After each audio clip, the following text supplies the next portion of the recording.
decided to visit a nearby bed and breakfast that Chris had found online. He thought there would be no open rooms because of the busy Memorial Day weekend, but Lake Haven had a lucky opening. The owners were happy to welcome them. The place was clean, the mattress was comfy, and the bed was sturdy. They were careful because there were other guests nearby, but they still tried out the bed's quality. They almost missed breakfast due to a pressing matter when they woke up, but they managed to make it down for a meal with 6 other guests.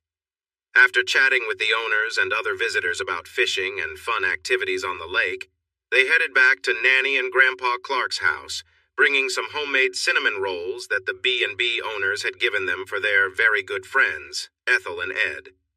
After sharing the cinnamon rolls and freshly brewed coffee, they talked for a bit and then went to the property they already considered theirs.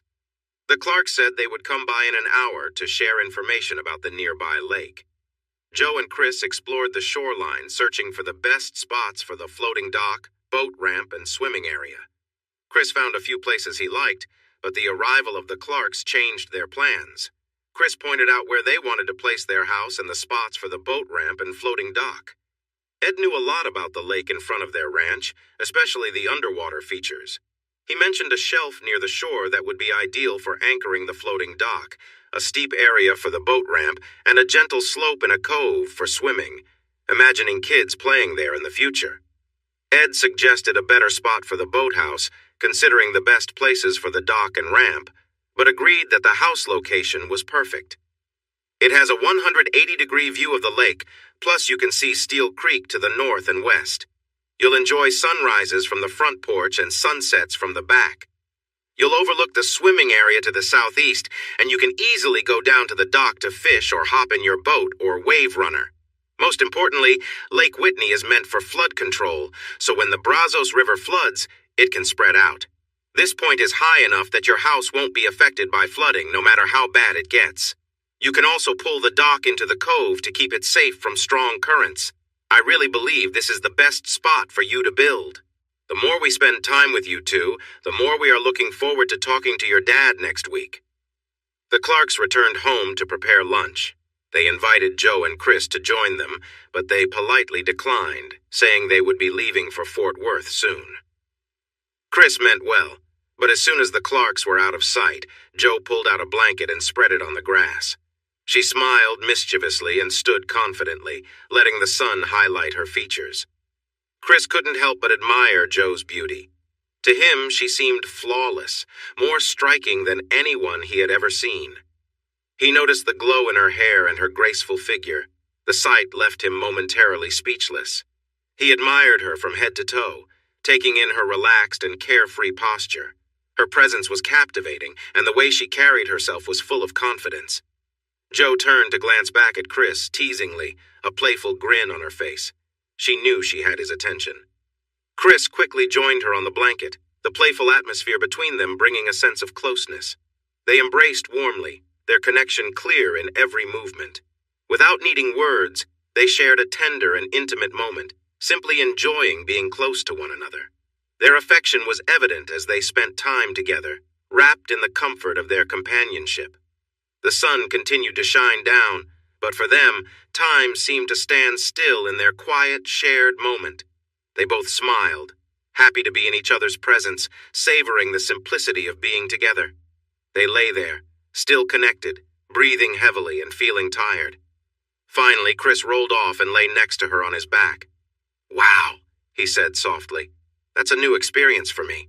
How do you do things like that?" She stayed quiet for a moment, then gathered her strength to rest her head on his broad chest. Once comfortable, she replied, "I'm not sure what you mean. I just respond to you, my strong one." But something about that position felt amazing, and the feelings were overwhelming. I can't explain it, but it was wonderful. With a laugh, she said, "But now I need to get into the lake to wash away everything because I feel so full." They put on their sandals, held hands, and walked down the path to the swimming area. The water felt cool but nice. He helped her wash off while she helped him, and then she playfully moved closer to him, teasingly saying, "I want you to hold me again. Can you do that for me, my strong one?" He could, and they enjoyed their time together until she began to lean forward into the shallow water. He held her by the waist, and they shared another moment of joy. Feeling content, he picked her up, carried her to the blanket, and dried her off with a towel from the truck. Sleepily, she put on her sundress while he carried her and her things to the truck. The blankets needed washing, so he placed them on the floorboard. As he drove, he thought about the changes he noticed in his girlfriend. Maybe she was just becoming more confident in herself and her feelings. He had been her first love, and she seemed to really enjoy their special moments. He couldn't deny that he had opened up some feelings and desires in her. The question he faced was not whether she really felt a strong connection to him, but if her feelings would stay strong over time. Just the thought made him feel a little uneasy. Joe rested on his shoulder until they reached Chisholm Trail Parkway. She woke up suddenly with a small gasp, and he held her closer, asking if she had a bad dream. "I did. I was with my mother and she was telling me I had to take a job we didn't want so we could live because Elwood kicked us out again and she couldn't find work. She took me to a truck stop and told me to gather $500 by morning or not return to the motel, then drove away. I noticed rough-looking men staring at me and I felt hopeless. 'How can you love someone like me?' she said sadly, looking straight ahead. 'I'm worthless, raised in a bad place. I may be smarter than my mother, but since I came from her, I'm no better. I think that's why men try to take advantage of me. They know I'm worthless.' Chris was silent for a moment, while Joe kept staring ahead. Finally, he spoke. 'I love you because you are as pure as fresh snow. I love you because you are smart and strong and you know right from wrong. You can't control where you came from, but you can control who you decide to be. It's silly to think others see you as worthless. They did the same to Kate, and she comes from a rich family. No, Joe, they see your beauty and want to have it, even if just for a moment. Your beauty is both a gift and a challenge, but it's your kind heart that is your true strength, and it's your mind that makes you special. We can't choose our family, but we can choose our friends and partners. Your biological family might be troubled, but you are part of a new family that loves and respects you. You have 2 sisters, a mother and father, and someone who loves you. They all see you as a treasure. Your past is behind you. You are creating a bright future, and your children will never experience the hardships you faced. One day, the bad memories will fade away, replaced by happy ones. Until then, share your worries with me, or with your sisters, Donna and Diane, or your other mom, Deborah, or your other dad, Dan. We are here for you during both the good times and the bad." Joe wrapped her arm around him, leaned closer, and softly said, "I know you're right. It's just hard sometimes. Thank you for loving me. You are my strength." "Loving you is the easiest job I've ever had, Joe." Tuesday arrived. Joe was in class while Chris was at work. At noon, he checked his phone and saw a message from his lawyer. He called back right away and learned Joe's mom wanted to meet with him. That took him by surprise because he had spent last night planning a meeting with her for later this week. He asked his lawyer to arrange it as soon as possible, ideally after 3 p.m. on the first available day. He said he would come at any time, even if it meant skipping work. An hour later, he received the message. The meeting was set for 4 p.m. today. The Red Brick Tarrant County Jail holds about 5,000 inmates, including many women waiting for their trials. Gail Montgomery was facing serious charges and couldn't pay the high bail, which meant she would stay in jail until her trial in September and probably even longer. The last time he saw her, Joe's mother had unkempt hair, wore dirty, oversized clothes, and had wild eyes. She looked nothing like her daughter. Today, dressed in an orange jumpsuit and with her hair clean and brushed, her appearance was very different. Without the wildness, her eyes were almost as green as Joe's. Her nose was straight, and she had similar high cheekbones. However, her discolored teeth and the deep lines around her eyes and mouth made her look older. Though she was in her 50s, she didn't even look 40 yet. A life of struggles had made her seem much older. She sat quietly, allowing him to look at her until she spoke softly. "I'm Gail Montgomery, Joe Kennedy's mother. I know who you are, Christian Alexander, and that you've been caring for her since I pushed her away. I wanted to meet with you to say I'm sorry for what I did to you, and for all the trouble I know I caused. It must have been hard for you to take in someone like Joe after everything I put her through. I understand she must carry scars from her past, and I know my selfishness caused this. I also want to thank you for getting involved with the district attorney's office to help me enter a counseling and recovery program. I won't really know if it has changed my life until I'm out and can make my own choices again, but I feel clearer than I have since I left home at 16. I've reached step 9 of the program.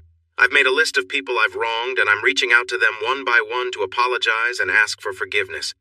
Chris, can you forgive me? Chris looked at her in surprise. Who is this person? He thought. The stories Joe shared and his limited experience with her didn't prepare him for this moment of open honesty. When he didn't respond right away, she continued, I know this is a lot to ask, but if you can ever... But Chris interrupted. Miss Montgomery, I'm sorry you caught me off guard. To answer your question, yes, I forgive you for what happened at my apartment. I don't know of any other wrongs against me, and if there are any, I forgive those too. You're right. Jo has her own battles to face, but she is brave, smart, calm, and honest. You must have done many things right in raising her. Shaking her head with tears in her eyes, she responded, No, I didn't do anything good. I was a bad example. If anything, she took care of me. I struggled with addiction. I couldn't take care of myself or my daughter, though I loved her in my own way. I know she is angry with me now, and she has every reason to be. She is at the top of the list of people I have hurt, but I won't reach out to her because we shouldn't if it would cause them more pain. She sighed and firmly said, I have already hurt her enough in this life. One more thing, Chris. I have accepted the plea deal as proposed. Thank you for helping to drop the attempted murder charge, but I know I need to face the consequences of my actions, and prison is just a small part of it. Never seeing my daughter again is much harder to bear. The plea deal requires me to spend 7 years in prison. During that time, I must continue with a rehabilitation program. Finish my education. I dropped out at 16 and learn a skill. Maybe by the time I get out, I will be able to manage my life better and become a useful member of society. That is what people say should be my goal. Given all the mistakes I've made, it's hard to see myself as anything different. Maybe if I succeed, I will have the chance to ask my daughter to forgive me for all that I put her through. When I was using, I didn't face reality, didn't take care of her, and didn't deal with anything. Now, clear-headed, I see how much I struggled and how I let my daughter down. I used to blame my mother for being a bad parent, but I have made much bigger mistakes than she ever did. Can I call you Gail? Chris asked. She nodded. He continued, Even with your mistakes, you have a very successful daughter, Gail. She had a 4.0 grade point average last semester and will finish the first summer session with 2 more A's. Yes, you made mistakes, but don't think for a moment that your mistakes ruined your child. She is a talented young woman. Now, what if I told you that seeing you like this, sober, thoughtful, with plans for the future and sorry for what you did would help her? He noticed the doubt on her face and went on. You will only be 43 years old when you get out of prison. You both still have a lot of life ahead of you. In my opinion, knowing you are taking charge of your life, facing the challenges, and realizing the mistakes of your past is exactly what your daughter needs. She loves and feels hurt by you. She cares for you as her mother, but struggles with how you've changed. Seeing you now will help her, even more than it has helped me sort out my feelings towards you. Chris drove home with many thoughts in his mind. He didn't plan to see Jo tonight. She and Kate were supposed to study for a big exam in a tough psychology class. When he arrived at his house, he noticed the Jeep parked in the garage. As he went to the kitchen door, he heard voices. After unlocking the door and stepping inside, he paused for a moment and recognized who was there. He walked into the dining room, where Jo liked to study at the big oak table under the bright chandelier. Jo sat across from Kate, and they were quizzing each other from their notes. They wore bright outfits, their legs tucked comfortably underneath them. What a surprise! I didn't expect to see you both when I got home, he said with a smile. Jo jumped up and hugged him tightly like a little kid and gave him a warm kiss. Kate smiled and laughed at Jo's enthusiasm before answering. The dorm was filled with football players who just finished high school and were planning a party on the 4th floor. We figured we wouldn't get any studying done with that noise, so we came here. You don't mind, do you? Do I mind coming home to find 2 lovely girls in colorful outfits at my table? Not at all. But it raises 2 questions. Jo, Did you show Kate around and have you two eaten? Kate replied, We spent the first hour exploring. This is the most amazing house I've ever seen. Joe showed me the before pictures and I can't believe how different it looks. Joe added, And no, we haven't eaten and we are really hungry. What are you going to make for us while we study? I have some fresh ground beef and homemade buns from the butcher, romaine lettuce, the first ripe tomatoes from our garden, and chips. I'll make burgers if you two help with the toppings and cleanup. Deal, they replied happily. After they enjoyed their burgers, Kate said excitedly, Joe, I think we should do all our studying here. This beautiful house, a great cook, and the best burgers ever. I could do this every night. You're welcome any time. I even have extra bedrooms if you want to stay over for the night, Chris offered. I make a pretty good breakfast too, and I grind my Costa Rican coffee beans at H-E-B. Joe, that sounds amazing, Kate said to her roommate, who had moved from her chair to sit next to Chris. But it looks like you're not really focused on studying now. So much for your perfect grades. Joe smiled, gave Chris a quick peck on the cheek, and told Kate to help her tidy up so they could get back to their studies. 2 hours later, Chris closed his laptop and went to take a shower. The girls were still studying hard when he finished, so he said goodnight and went to bed. He lay on his back dreaming about a beautiful blonde and a stunning brunette when he felt a little hand on him. His heart raced, and he instinctively grabbed her and moved with her. She managed to keep quiet until she suddenly let out a loud sound of joy. She would later regret that moment, because Kate never let her forget it and could repeat it word for word in the most awkward situations. They all left after a breakfast of biscuits and sausage gravy with grits, fresh orange juice, and lots of coffee ready for class. Only Joe came back that evening. She was tired but happy about the test, which both she and Kate had passed with flying colors. Chris made a goulash with ground beef, calabaza squash, and tomatoes, topped it with cheese, and served it with chips and guacamole. Joe had skipped lunch, so she ate more than her fair share. After dinner, they reviewed the test questions and her answers. Chris became serious. Joe, I visited your mother yesterday. I was going to have my lawyer reach out to her, but she contacted him and asked to see me. Strange coincidence, right? Anyway, I went, and I was surprised. She was wearing a prison uniform, but she looked much better than she did before. More importantly, she was sober and apologized to me. She's in a 12-step program there, and she's already at step 9. That's when people start making amends with those they've hurt. You might wonder why she reached out to me and not you. The program doesn't let her contact anyone if it could cause them more pain. She knows how much she hurt you, and she feels that seeing her even to apologize could hurt you again. Joe bit her lip, and her disbelief was clear on her face.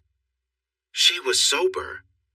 Yes, the program is for helping with drug and alcohol issues. It's possible she could find things to use in jail or later in prison, but she's really trying to get better, and she said she hasn't used anything since she was locked up. She is also getting help, working towards her GED, and learning a skill to support herself when she is released. She agreed to a plea deal that will keep her in prison for 7 years, followed by 5 years of supervised release. She will be just 43 when she gets out, even if she serves the full time, which is unlikely. Joe took a deep breath and shared her doubt. When she was sober, she really convinced me. She said she would stop and change her ways. But within an hour, she was drinking again or using drugs. Maybe she will get clean in prison and stay that way, but I won't believe it until I see it. I get that. Would you like to see her? Maybe hear what she wants to say? If you think it's a good idea, I can go with you or not, depending on what you prefer. I don't know her like you do, but I've seen how convincing she can be. Let me think about it overnight. We can talk more tomorrow, Joe said without committing. 2 days later they met, with Chris waiting outside a small room. Joe was distant and cool, while her mother was emotional, admitting to many times she had let her daughter down. Sober, she felt terrible for not protecting her young daughter from Elwood and his sons, especially for suggesting she accept their behavior to help herself. She explained that they used the Find My Phone app on her old iPhone to locate her in Fort Worth, but she insisted Elwood only wanted to talk to her about coming home. However, by the time they reached Dallas, they had started using drugs and changed their plans. When they got to the apartment, she was so under the influence and they were so persuasive that she began to go along with them. She apologized for how Joe had been treated and for not defending her daughter. She promised that the first time she heard about their plan to sell her was when Elton mentioned it to stop Elwood from being rough with her. She apologized for not being aware and for not trying to intervene when she could. Joe slowly started to warm up, accepting her mother's apologies and feelings as genuine. She wasn't sure if the desire to change would last, but she decided to keep visiting while her mother was in Fort Worth. They agreed to meet again in a week. On the way home, Joe was quiet during dinner and in their room. The next morning, though, she seemed back to her usual self. "I've thought it over. I'm not expecting her to succeed, so I won't be hurt again if she doesn't. But I want to support her by meeting with her. Maybe if she knows what I'm doing and hears about you, your family, and our life, it will encourage her to keep trying." That afternoon, Joe was so excited she almost knocked Chris over when he walked in. "You won't believe what happened. Donna got into TCU. They've already paid her deposit. She's coming to school here this fall. That's just 2 months away. I'm so excited." Chris raised an eyebrow. "So that's why I got a strange text saying my family is flying in tomorrow and wants to stay at our house. The message mentioned big news but didn't say what it was. You got a call and they told you everything. I guess I see where I fit in the family. Don't be jealous, honey. She's my sister too, and I talk to her every day." "What? You don't even talk to me every day." "You grown-ups don't use social media like us young people. If you did, I'd message you every day too," she joked. "It sounds like you young folks have too much time on your hands. I'm too busy for that TikTok stuff, especially next month when I have graduate classes added to my schedule." "That doesn't worry me for the 6 weeks I'm with you, but it does scare me for the fall semester," Joe said. "We will need social media, our phones, and a lot of video calls to manage being apart that long." Joe used his truck to pick up the Alexanders from the airport and bring them home. He used her Jeep to go to work. Trey called him around 1:30 and asked where he was. "At work, of course. Why do you need something?" "No, but you need to get home. Your family is here." Joe picked them up at 10:30 and she told me they took her out to eat. She's taking care of them while I work on this project. "Chris, as good as you are, this project can be finished next year without you hovering over it. You won't accomplish much more today. Take the rest of the day off and go be with your family. That's an order." He slipped out, hoping no one saw him, feeling guilty all the while. That guilt vanished as soon as he received their warm hugs. When he complained about his girlfriend being the one to tell him his sister was coming to school here, he received playful sympathy. "Poor baby, so mistreated," his mother said, patting his shoulder. Diane poked her lip out and said, "Wah, wah," pretending to cry. Joe and his dad just laughed, but Donna helped him feel better when she gave him a big hug and said, "I wanted to tell you in person so I could see your reaction. I'm upset with Joe for saying something. Now you're mad at me instead of being happy I'm coming close." Chris looked at his dad and then back at Donna. "About that, I start a 1-year graduate program in architectural engineering in July. It's at Colorado University in Boulder, so I won't be living here until next July." The sad look on her face touched his heart, so he hurried to add, "I'll be back every holiday, starting on Labor Day. I'll be wherever you, Joe, and our family are for Thanksgiving and Christmas, and I'll probably stay until January 5th. I'm going to take some time off for spring break to visit you all during the 3-day Easter break, and again after my exams. Then I'll start the first summer session and I'll be done. It won't be long at all. It feels like the time has gone by quickly since I graduated from UT." "What do you mean by take time off? Why would you need to take time off from school?" she asked, raising an eyebrow but still holding on to him. "Part of my deal with CU is that I'll earn credits for being the assistant project manager for a building that Beck Construction is building in Boulder. Beck will keep paying me, and they are also funding my grad school. I will miss being here with you all, but this chance is too good to pass up. And I promised Joe a travel card from American Airlines so she can visit me whenever she can. I can get you one too if you'd like." "We already promised her one to come home. If she uses it to come see you, that's fine too," his dad added. Donna turned to Joe and asked, "Have you asked him yet?" "No, I was waiting for you and Kate so we could ask him together. Kate is on her way over if you want to wait, or we can ask him now." "Let's wait. We need all the help we can get." "What?" he began to ask, but his mother took his arm and said, "Show us what you have completed since we were here a month ago." Kate walked in just as they were leaving the dining area. Joe told her, Come on, we're giving the Alexanders a tour. The biggest changes were outside, but Joe wanted to show them the furniture she picked for the other 3 bedrooms and what Chris chose for the loft and bedroom on the top floor. As they looked at the guest bedrooms on the 2nd floor, Chris noticed for the first time that each room had more of a feminine touch than he remembered. Kate especially liked one room, calling it her dream bedroom, even better than my room at home. She hugged Joe and praised her for doing such a great job. Donna loved the 2nd bedroom, full of her favorite pink. She exclaimed it was perfect and gave Joe a hug as well. His mother was thrilled with the larger 3rd guest room, which had a queen-size bed. Diane admired the loft and said it was the most beautiful room she had ever seen. They all headed downstairs, eager to see the garden, the newly planted lawn, the updated garage, and the work on the barn that Joe was excited to share about. However, when they reached the bottom of the stairs, Chris said, "Stop! I may have been born at night, but not last night. Someone has been tricking me, haven't they?" "Who has been in on this plan from the start?" The 4 women put on innocent faces, but Chris's dad, standing beside him, gave them a serious look and said, "So that's why I didn't need to make a dorm deposit, Donna." The 3 girls and his mother linked arms, looking determined. Finally, Joe spoke up. "Chris, I can't stand being in that dorm another day, and neither can Kate. The football players are always bothering us, trying to get us to go out, even when we are studying. This big old house would be empty while you're gone, with animals trying to get in. But if we were here, we could take care of everything for you." Kate added, "I'll be happy to pay rent, Chris. This is so much better than the dorm, and my parents love the idea, so they will pay whatever you want." Donna joined in, "And we promise we won't have any wild parties or break anything." Chris stepped closer and pointed at Donna, saying, "I just saw you looking sad about me leaving, like it was a surprise. You can't expect me to believe your promise after that." Donna looked hurt, and then their mom spoke up. "Chris, this isn't some kind of trick. They really will take care of your lovely old home. It's just for a year, and you'll be back often enough to check on them anyway." "Oh, I won't need to come back," Chris said. "The security company is coming tomorrow to put alarms and cameras all around the house, and I can check everything from my laptop or phone, even from Colorado." "You girls still want to stay here?" he asked. They shared looks and nodded. Joe said, "That makes it even better. Our main worry was safety, but we were going to get some protection if needed. Having alarms and cameras now adds extra security." Kate smiled.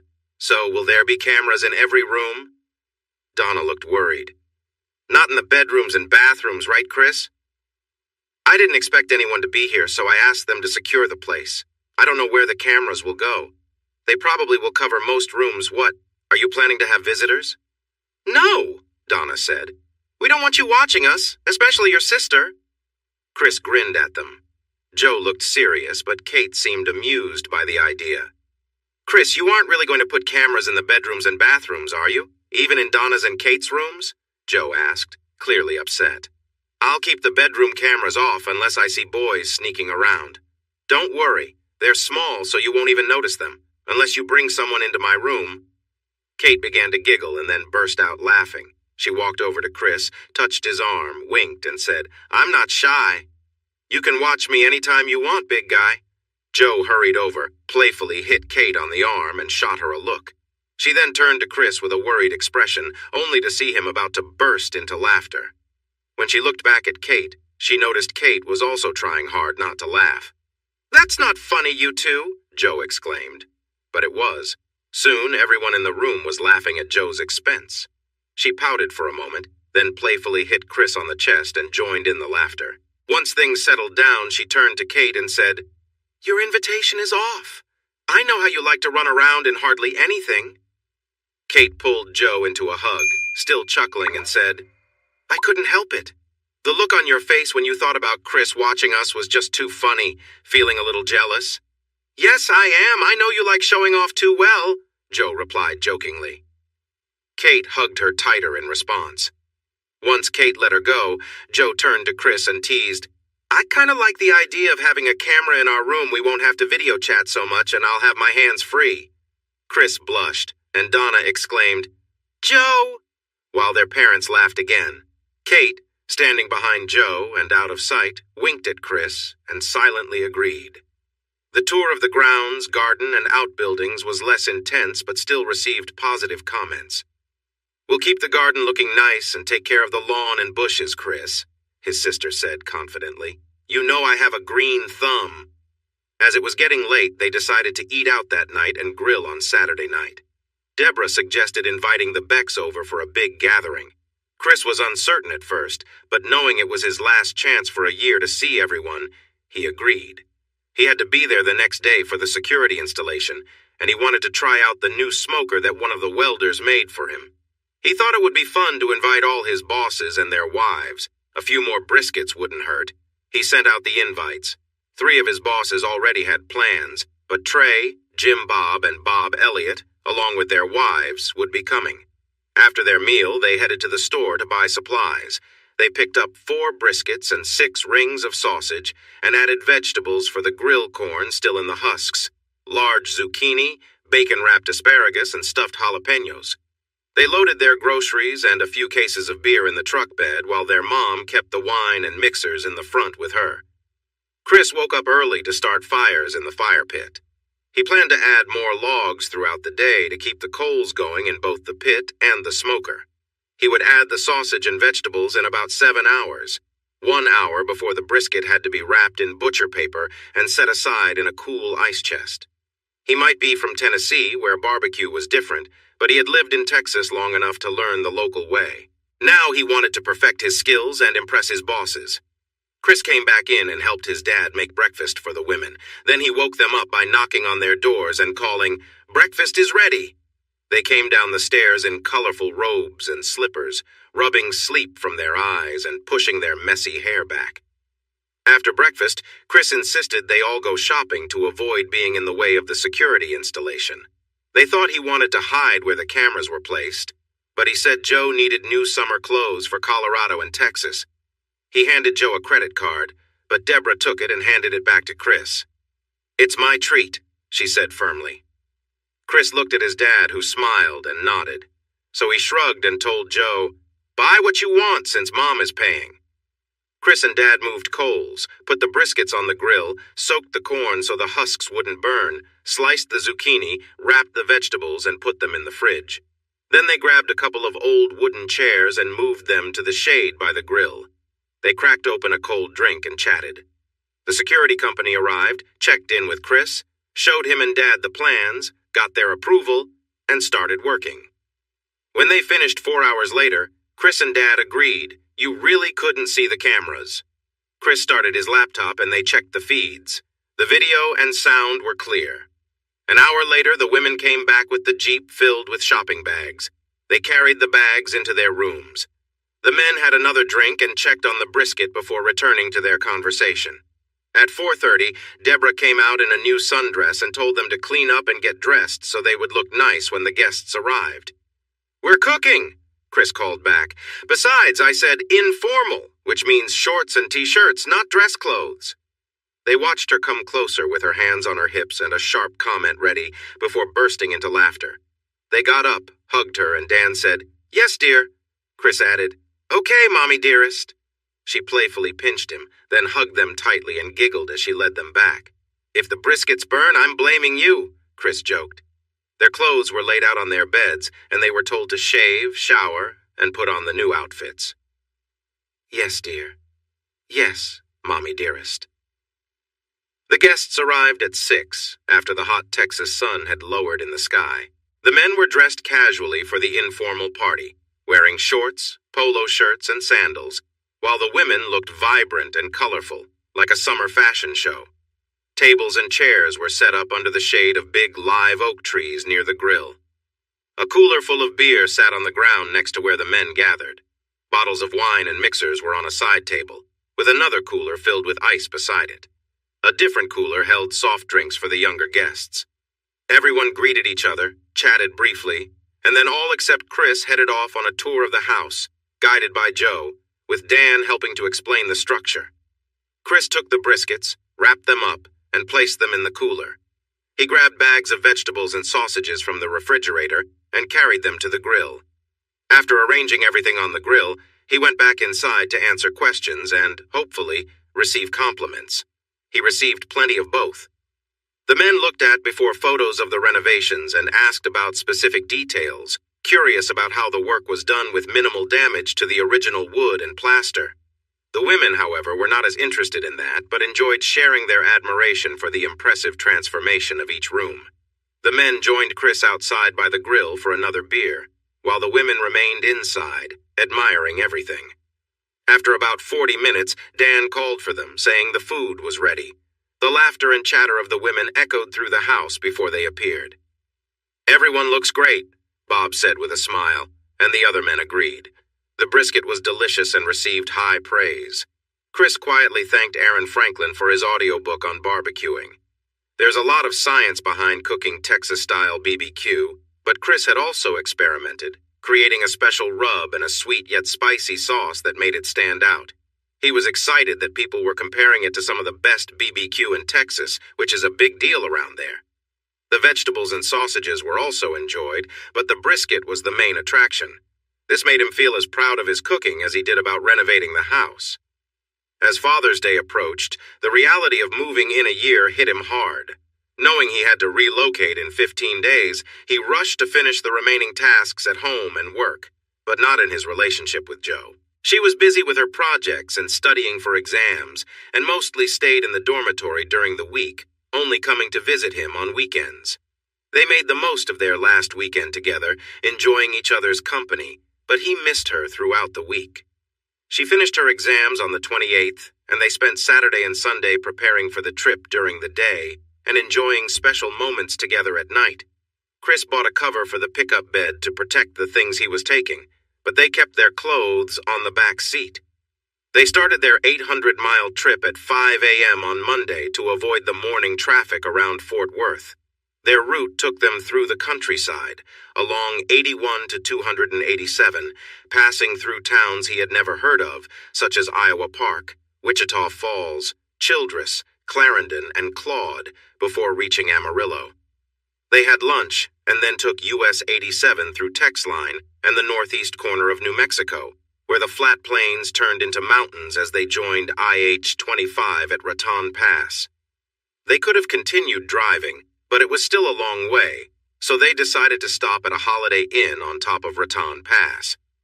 It was a traditional two-story hotel with several sections, a central area, a pool, and a cafe, all covered by a dome. They ate in the small cafe under the dome and watched the Rockies on TV with several truck drivers, who seemed more interested in Jo than the game. She looked nice in her yellow dress and white sandals. Jo knew she looked good and didn't mind showing it off a little. Her movements caught the attention of those around her, who enjoyed watching her. Chris jokingly called her out on it, but she said she was just giving them something to think about during the quiet night. "Are you always such a flirt when I'm not around?" he asked, as they walked away from the cafe with many eyes on them.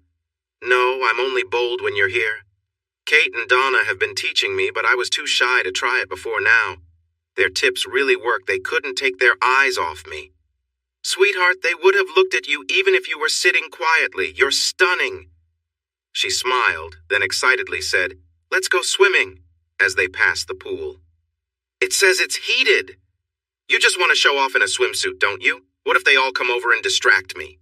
"I'm not worried they aren't like that. If they were, you'd have already been surrounded." They went swimming. She wore a bright blue swimsuit, and people in the cafe shifted to get a better view. More people appeared on the second-floor balcony overlooking the pool, while others took seats nearby. Seeing so many onlookers felt like too much for her, so she quickly got out, put on her cover-up, and rushed him along to their room. "I don't think I can handle that," she said when they were safely behind a locked door. It was enjoyable at first, but then I started feeling guilty about teasing them, and I got a bit scared because there were so many people staring at me getting closer. "I think I'll just stick to flirting with my boyfriend." Chris began playing Simply Irresistible by Robert Palmer on his phone. He turned to her and said, "Then show me your moves, you little show-off." He took off his swimsuit and lay down on the bed, resting his head on his elbow. She grinned playfully and accepted his challenge. Wearing just a cover-up and bikini, there wasn't much to take off, so she took her time, having fun and teasing him. When Simply Irresistible ended, the phone switched to Thunderstruck by AC/DC, and she moved in rhythm to the music. When she was done, he laughed and said, "Well, you'll never be bored. You could always perform for a crowd. I can only imagine how much attention you'd get." A moment later, he was comfortably lying back, and she playfully showed off her dance moves. "What do you think about turning the rest of the loft into a bar and putting in a shiny pole in the middle?" he casually asked the next morning during breakfast. She almost spit out her oatmeal, surprising herself and her pretty sundress, catching the attention of anyone nearby. With her bare feet on his dashboard and her dress resting in her lap, she flirted with him and teased the truck drivers on the road from Trinidad to Pueblo to Denver, until he turned toward Boulder. "I wish I had a CB radio in here," he said. "I'd love to hear what the truckers are saying about the girl in the Ram truck. I bet they're surprised by what they see now." Their two-bedroom apartment in a small complex between the campus and his work site was better than they expected. It was even nicer than the pictures online. It reminded him of the apartment in Fort Worth, but here he had a corner unit on the second floor that faced the beautiful Rockies. Still, it didn't feel quite like home. CU was a lovely campus in a stunning setting, and the worksite was close enough that he could bike or walk when the weather was nice. With just the truck between them, they decided to buy mountain bikes to explore the town and the trails, along with basic hiking and camping gear for trips into the nearby mountains. He didn't start work or school until July 5th, so they had the rest of Tuesday and all of Wednesday to shop for gear and explore before Independence Day. They picked up brochures from the Chamber of Commerce office, searched online for things to do around Boulder, and made a list of all the things they wanted to do before Joe went back to Fort Worth in 7 weeks. Their list was quite long. Getting the mountain bikes and hiking camping gear was easy. There were plenty of shops around. The challenge was deciding where to go the next day. They finally decided to take a quick trip to Rocky Mountain National Park. Joe was too tired to change her clothes that night, but she was not too tired to dance for Chris. He was enjoying the chance to let her take the lead. With both hands free, he could help her in ways that were harder when he was in control, and she really liked that.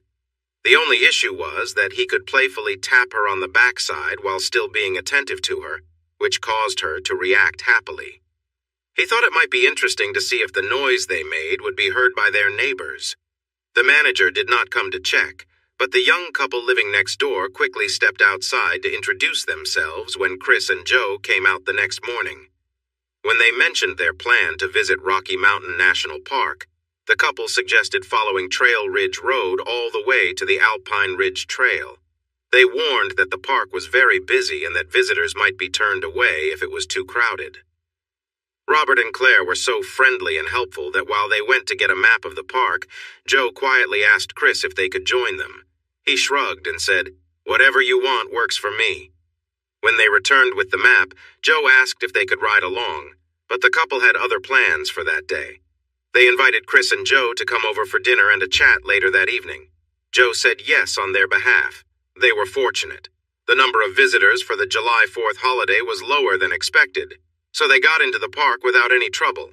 The map was useful, as cell phone service was unreliable after Estes Park. Joe helped Chris navigate, letting him know about interesting sights ahead. They spotted plenty of elk in Estes Park and in the wild areas beyond. At one point, a large group of elk crossed the road on a mountain slope, and everyone stopped to watch. They also saw a moose in a pond, a mountain lion, some bears, and even a majestic American bald eagle. The best part of their trip was the Alpine Ridge Trail. The first half-mile was a steep walk before the trail flattened out as they neared the top. They were young and fit, but the thin air at an elevation of 12,000 feet made breathing a little tough. From a distance, the landscape looked empty, but tiny plants, including flowers, thrived there. It was amazing to think about how they survived in such a challenging place. The views from the top were unlike anything they had ever seen before. The hikers talked quietly, almost as if they were in a sacred place. They were higher up on the mountains than ever before, and it felt right to honor the silence around them, broken only by the chilly winds. They stayed on the mountain, hugging each other and gazing at the distant peaks in wonder. They stuck to the paths so they wouldn't harm the delicate tundra plants, but bent down to look more closely and appreciate their beauty. Reluctant to leave, they felt drawn back by time and the hunger for the sandwiches, fruit, and drinks they had brought. Instead of heading back to the picnic area they had seen on the way up, they stopped at a lookout on the opposite side of the road to eat. With a sandwich in one hand and a soda between his legs, he looked out at the view and said, "I love the Great Smoky Mountains.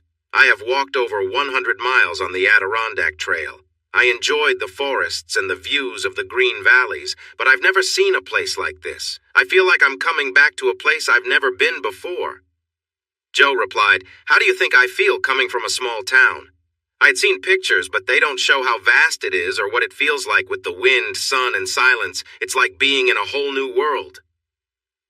The trip back down to Estes Park was amazing. They saw stunning views, groups of deer and elk, and clear, icy streams, but somehow it felt less exciting. They promised to return to walk the trail again and to explore Grand Lake, where there were many trails to discover. They knew it would take many trips to see all the wonderful spots marked on the map. Their new neighbors, Claire and Rob Clay, had brought 4 pizzas from a local Italian restaurant kept warm in the oven. There was a fresh salad, and drinks included locally brewed beer, Colorado wine, or spirits from a nearby distillery. "Are you guys from Colorado?" Chris asked, noticing their love for local products. "Actually, we moved here from Chicago and are in our 2nd year of grad school at CU. We've really fallen for Colorado. Can you believe how 2 kids from the city feel about this beautiful state?" "We had our first taste of the Rockies today on our way to the trail you suggested, and we get it," Chris said.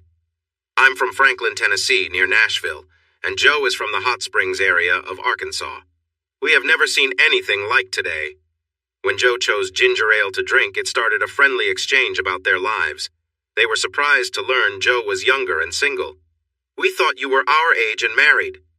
This led to her sharing that she graduated early, carpooled with Chris to Fort Worth, and became good friends with him before they started dating. She also mentioned her enrollment at TCU. Chris talked about why he was in Boulder and shared about his job. This gave Joe a chance to show them pictures of his house in Fort Worth. Claire and Rob admired the place, and then Chris asked them about their graduate schools. Rob studied computer science, and Claire was a certified teacher looking to get a counseling license. Joe was excited to hear that since she had similar plans. They spent the next hour discussing their goals while the guys relaxed and chatted. When they said goodbye close to midnight, they made plans to work out together and explore downtown Denver the next day. They also planned to go to Ralphie's Independence Day event at Folsom Stadium on Thursday evening after they hiked in the morning. Joe jokingly warned Chris to take it easy during their workout because Claire teased her about being too loud the night before. Chris laughed and said Rob mentioned it was entertaining. Joe pretended to be embarrassed, but her smile showed she was ready to have some fun tonight. At the gym, Joe noticed it was bigger than the one at their apartment in Fort Worth. "In winter, Chris," Rob laughed, "you'll see that many indoor gyms are bigger here because winters can be intense." Rob and Chris spotted each other while working out. Joe watched as Chris lifted weights, amazed by his strength. Meanwhile, the girls rode bikes and ran on treadmills, chatting and laughing. They only went quiet when Chris walked by, taking a break. Claire whispered to Joe, "Wow, how do you handle him? He looks so strong." Joe replied, still watching Chris, "He says we fit perfectly together. I can handle him most of the time, even when he lets me take charge." "Yeah, I can believe that. He's really something." "I might need a little break," Joe said, getting off the treadmill. She then walked over to Chris, hugging him from behind. She quietly suggested a nicer way to relax, and they returned to their room. 3 hours later, they met up again, dressed and ready to enjoy 16th Street in Denver. They explored like tourists, visiting art galleries, museums, and historic homes. Joe thought Chris's was nicer. They also shopped and sipped coffee in the quaint cafes along 16th.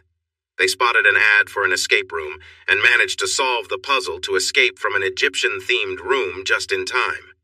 It was for beginners, but they felt proud of their accomplishment. On the 4th of July, Chris made breakfast for everyone. Afterward, they took Rob's Range Rover to the Flatirons. It was an easy 2-mile hike filled with interesting facts about local plants and animals. Next, they tackled Sugarloaf. This hike was tougher and longer, but the view from the top was breathtaking, showing some of the tallest mountains in Colorado to the west. It was an amazing sight, although not quite like Alpine Ridge. They enjoyed a picnic at the summit, cleaned up their area, and made their way back down. At the parking lot, Chris asked about the Switzerland Trail starting there, and someone mentioned they were reserving it for mountain biking. They changed outfits again and hopped on the free bus to the stadium for Ralphie's Blast. Local bands played one after another, and some were quite good. Joe and Claire entertained the crowd with their dancing in their white shorts and matching CU Buffalo shirts, which Claire had lovingly named. The crowd was so packed that they had to dance in place, but they weren't alone in their fun. No one around seemed to enjoy themselves more than they did. Their cheerful movements attracted cheers and applause, which encouraged them even more. This was the new Joe that Chris had noticed over the past few weeks. Joyful, confident, and openly expressive. He had seen her grow as she moved past her hard times, taking on new experiences and overcoming fears. The shy and occasionally rebellious girl he met had changed. Now she wore eye-catching outfits and showed a bright smile, playfully teasing without worrying too much about how she came across. It was a wonderful change, fitting for her vibrant spirit. Still, Chris wondered if she was aware of this new side of herself, and if she would handle it well when he wasn't around. The fireworks display was dazzling, and they joined the crowd in cheering and clapping. As they looked up at another round of fireworks, Chris wished they were watching from their apartment balcony to see how big and bright the colors were. It was hard to tell how grand they were from where they stood. Joe snuggled closer and whispered that the fireworks she had planned for later would be even more impressive. When the show ended, many in the crowd shouted for more. But Joe and Chris hurried back to their apartment, excited for what was to come. They said goodbye to their friends and rushed inside. Joe felt the thrill of the crowd, the music, dancing, and being close to someone while enjoying the fireworks had built her anticipation. "Don't hold back. I want you with me now," she urged. Chris focused on making her feel good in other ways. He took his time to explore her body, which made her feel different emotions. Despite her teasing, she soon found joy in his attention, letting out soft cries of pleasure. As she calmed down, he continued to tease her gently until she pulled on his hair and insisted, "Enough! I want you with me now!" He chuckled at her eagerness as he moved closer to her, stopping briefly to tease her. She expressed her need again, urging him to be with her. He listened and joined her, bringing her joy for a while before she wanted something different. "I want you to be with me passionately. I want to feel how much you want me," she exclaimed. And so he did, and she matched his energy. Afterward, she held him close and said, "Now, show me how much you care. I want to share my love with you." There were no fireworks this time, but over the next 20 minutes, they felt a deep connection that was special. Wrapped in his arms, Joe felt closer to him than she had ever felt with anyone. Chris lay with her, wondering how he would manage when she wasn't there. He loved the way she felt, her scent, her soft voice, and even her peaceful sleep. He couldn't imagine being without her. Friday morning was filled with work at the Graduate School of Engineering. He spent time completing necessary paperwork and attending back-to-back classes from 9 to 11. Joe walked around the campus alone until his classes were over, and then they had lunch together at a nearby sandwich shop. Afterward, she dropped him off at work and then went shopping with Claire. The Clays were taking them to their favorite camping spot in Rocky Mountain National Park, a site only for tents at the base of Long's Peak. They planned to climb Long's Peak one day and visit Eugenia Mine and Storms Pass another day. They needed more gear for camping, hiking, food, and water. Chris was well known among his co-workers. 5 had worked with him at Hot Springs, and 2 had just come over from a renovation project at TCU. They cheered and joked with him as a welcome, and one asked if his girlfriend was going to visit him. He reminded them she was a TCU student and laughed off her visiting him in Colorado. As soon as he had a moment, he texted Joe to tell her and Claire to come by his work site, as some of her fans were hoping to see her. Claire agreed, and they wore the tank tops and shorts they had bought earlier, paired with hiking boots and socks. They arrived at 4:40, parked the truck, and walked across the lot to where Chris was discussing plans for the next week with the project manager and about 20 workers. The rest were organizing tools and equipment. Chris had his back to the parking area, but he noticed the girls had arrived when he saw his audience look away and the others turn toward that direction. A cheerful southern voice called out, "Is Chris Alexander here?" Some of the men pointed to him, and one guy from the stadium project grinned at Chris. "Look who it is!" Chris turned to see Joe and Claire standing confidently and acted surprised. "Hey, ladies! I didn't expect to see you here. What's going on?" "Oh, we wanted to be here when you finished work so we could start our camping trip. We didn't see you among all these strong men, so we wanted to check if you were still here. Are you ready to go now? If not, we can wait." Joe stood with good posture, hands on her hips. Claire, however, stood a bit differently, showing off her playful side. While Joe's expression was sweet as she asked her question, Claire's looked a bit cheeky. Chris glanced at the project manager, who nodded and said, "Go ahead. We're not going to get anything else done today." He turned to the group and said loudly, "That's all for today. Just remember, we're waiting for the equipment and teams to arrive late Monday. So enjoy your long weekend, and we'll start again early Tuesday." Chris walked over to the two ladies beside him. They put an arm around him, and he did the same as they walked toward the truck. "Hey, boss! Call me if you need help. It looks like you have a lot on your plate." The girls walked playfully, and Chris called back, "Nah, I'm good." Their friends cheered and whistled until they got into the truck and drove away, the girls waving from the windows. The guys were still chatting excitedly when Chris turned the corner. "Thank you, ladies. You did a great job. I hope Rob won't mind, Claire." "Not at all. He loves it when I showcase my talents. When I tell him about today, his only issue will be that he wasn't here." "Well, you're great at that. Being the center of attention, I mean. You two sparked a lot of thoughts for those guys. Some are single and some have families far away. That will keep them thinking tonight." "You mean thinking about tonight, right?" Claire asked with a quick laugh. "That too," Chris replied with a chuckle. Joe turned and looked at Claire. "Thinking about, do you mean?" "Yes, dear," she said. "Thinking about means daydreaming, so if you sense someone thinking about you tonight, you'll know why." Everything was ready, so they picked up Rob and headed to the campsite. Expecting a busy campground, they were surprised to find only half of the sites filled. Long's Peak Campground had a bathroom and space for 26 tents, nestled among rocks and trees. They chose Campsite 4, which had 2 large trees, a table, a fire ring, and easy access to the restroom. The tents were set up side by side, with a solar shower hanging so it drained on the grass behind them. Sleeping mats were placed inside the tents and covered with sleeping bags. They had sandwiches with chips for dinner, and everyone, including Joe, enjoyed one of the craft beers that Rob brought. The drinks flowed, and they shared stories and laughter, entertaining Rob with their tales of fun at Chris's workplace. Claire was right. Rob's only complaint was missing out on the experience. The night went on, and the mood relaxed. They did their best to keep the fun to themselves, but they noticed smiles and friendly glances from the other campers the next morning anyway. The parking lot, which had been nearly empty when they went to bed, was now full of hikers heading to Long's Peak in both large and small groups. As they enjoyed their breakfast sandwiches, the temperature was 46 degrees. The weather forecast said it would rise into the 70s by noon, so they dressed in hiking boots, shorts, t-shirts, and light jackets.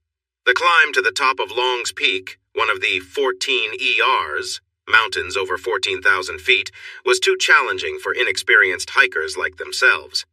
They walked about 6 miles to the boulder field, but decided to skip the final tough climb of 5 miles to the summit. It was a tempting idea, but they didn't have the right gear and knew that less than half of those who attempt the climb succeed. They felt that they had come far enough.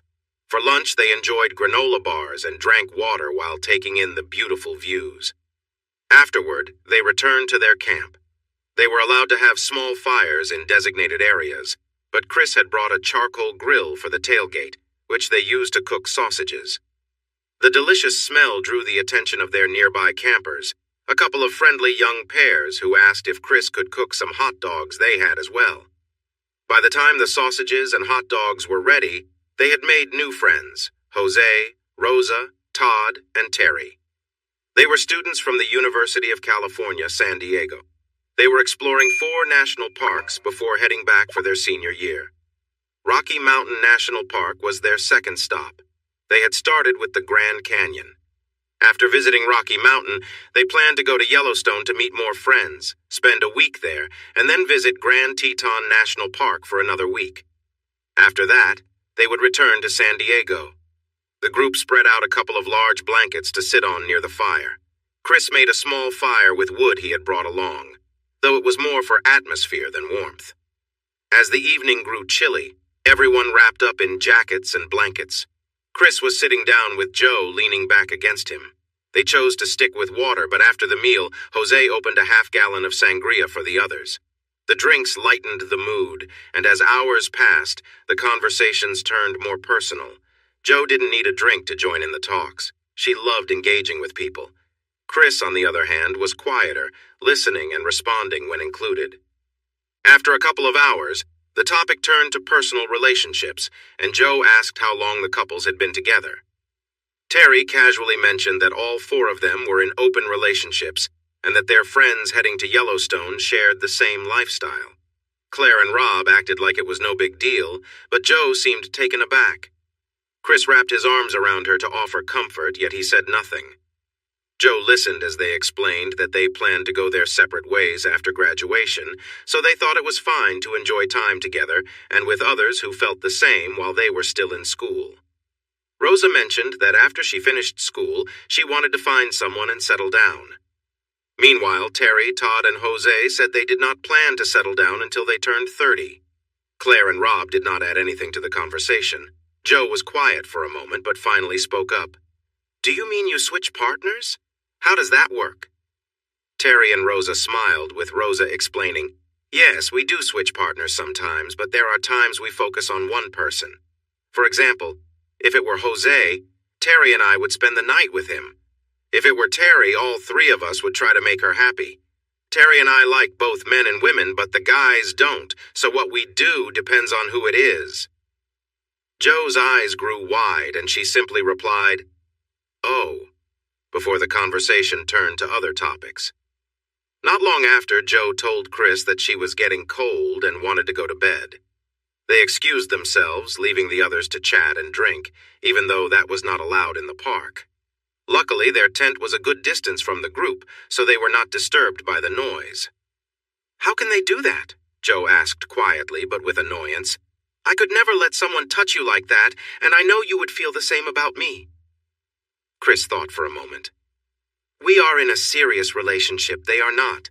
Some couples choose to explore their own paths, but I won't be part of that. Just like you said, I'd be angry if someone touched you without your consent, and if you invited it, I would rethink our relationship. I try not to judge. I have friends with all sorts of views and lifestyles. I have seen some unusual practices, but that's their choice. They have to live with who they are."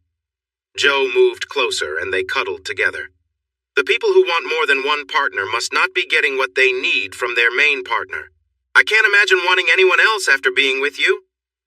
With that said, they shared an intimate moment together, feeling happy and relaxed. After a while, the others decided to head to their tents too. The next morning, 6 people were feeling a bit rough. 2 of them were up early, making breakfast on Rob's propane stove. They warmed up some cooked sausage and placed a basket of croissants on the table. Then Joe went to wake the others.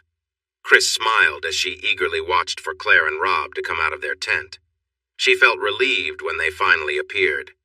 The first hour of their long hike to Eugenia Mine, Storm Pass, and maybe Estes Cone was quiet. The 6 of them were working off the effects of too much sangria. Joe and Chris led the way, chatting and walking quickly while the others lagged behind. Visiting the old mine and drinking more water helped improve their energy, and they felt more awake for the next hour. The trail wound through a rocky forest, but In Creek brought various wildlife to see. They caught nice views of Long's Peak and other tall mountains as they walked. The scenery offered even more when they reached Storm Pass. At the pass, they enjoyed fresh apples and cheese while drinking water before setting off toward Estes Cone. It was a short but tough hike with steep paths and loose rocks that gained 1,800 feet in altitude. They moved slowly and carefully, trying to avoid any slips or twists at such a high elevation. When they reached the summit, the view was stunning, showing a wide landscape, and they spotted herds of elk grazing on Battle Mountain to the west. The way back was easier since they were mostly going downhill, but they learned quickly to be cautious and avoid slipping, which made the return take almost as long. By the time they got back to the campground, it was full, and the parking lot was crowded too. Many other campsites were available along the trails, and those tackling the more challenging hikes often set up camp along the way. They built another fire, letting it burn down to coals. Chris wrapped thin steaks, onions, and potatoes in foil and placed them on the coals, which cooked quickly. Since it was their last night, Chris offered beer in red Solo cups, but everyone decided on the new gallon of sangria Jose had brought. Chris insisted they use his cups and put the bottle away, knowing the Rangers would check the campground soon. Jo grimaced after her first sip and mixed in some water. She sipped slowly, and Chris suggested adding ginger ale, which she accepted instead of the sangria. Everyone thanked Chris as the Rangers passed through while they enjoyed their second cups.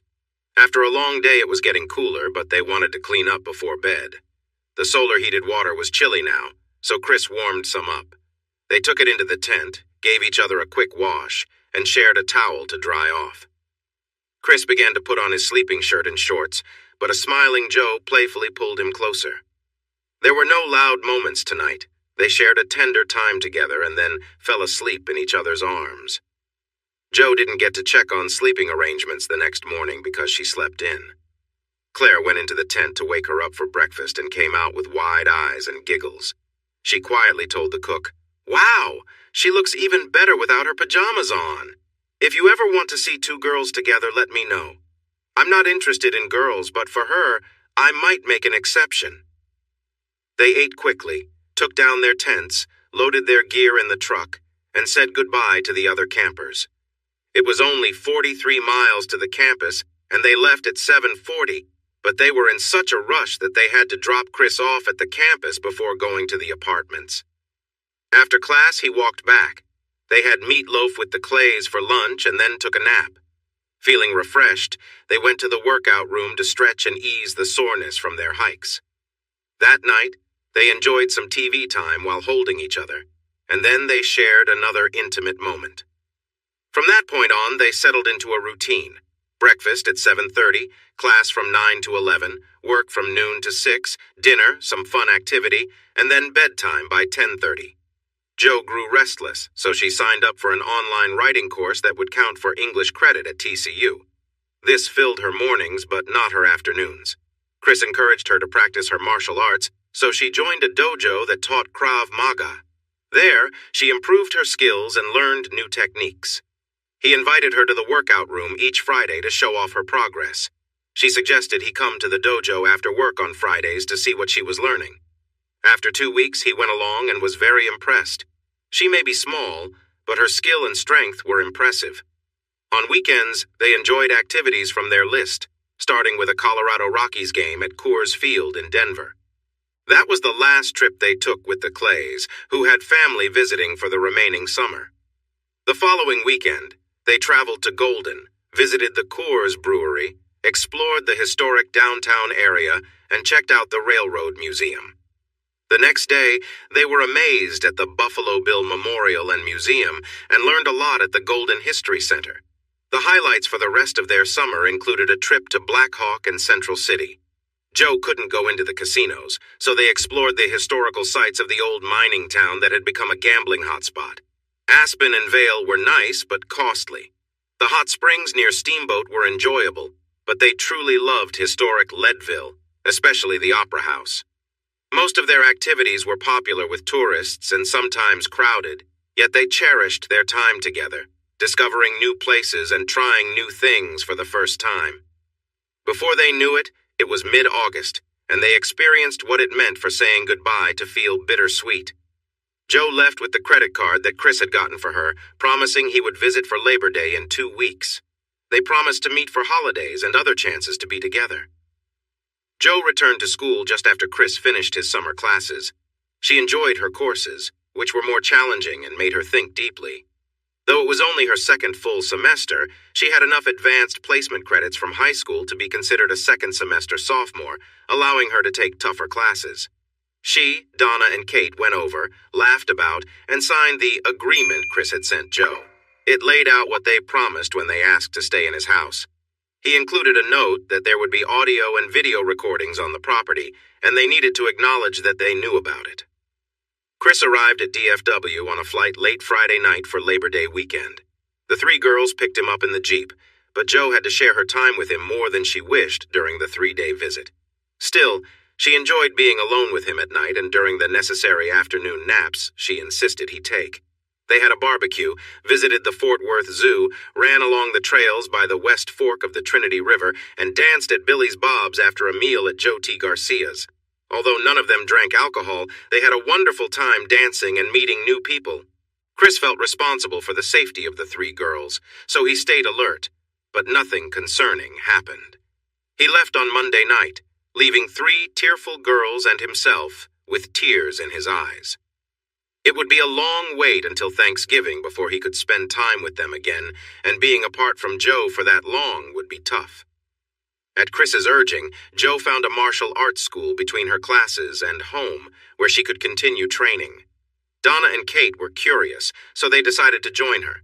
After seeing the introductory class and hearing the sales pitch, they signed up too. Joe quickly moved up from the intermediate group to advanced, so Kate and Donna did not see her much at the school. Both displayed natural skill and enthusiasm for martial arts, and they learned quickly. They weren't as skilled as Joe, but they were improving and felt ready to handle most situations they might face.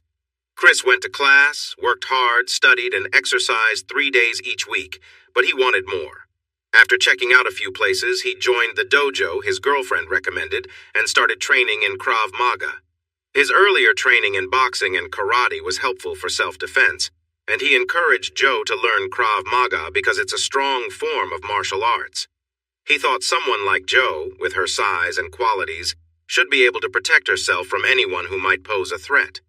Though he believed he could manage in a fight, he understood from the past year that sometimes you can be outnumbered and need to act quickly to handle the situation. Krav Maga taught him how to do that, turning martial arts into his evening routine on Tuesdays, Thursdays, and Fridays. Sticking to this daily schedule required discipline, a fit body, and a sharp mind. It was tough at the start, but as the weeks went by, it became his normal.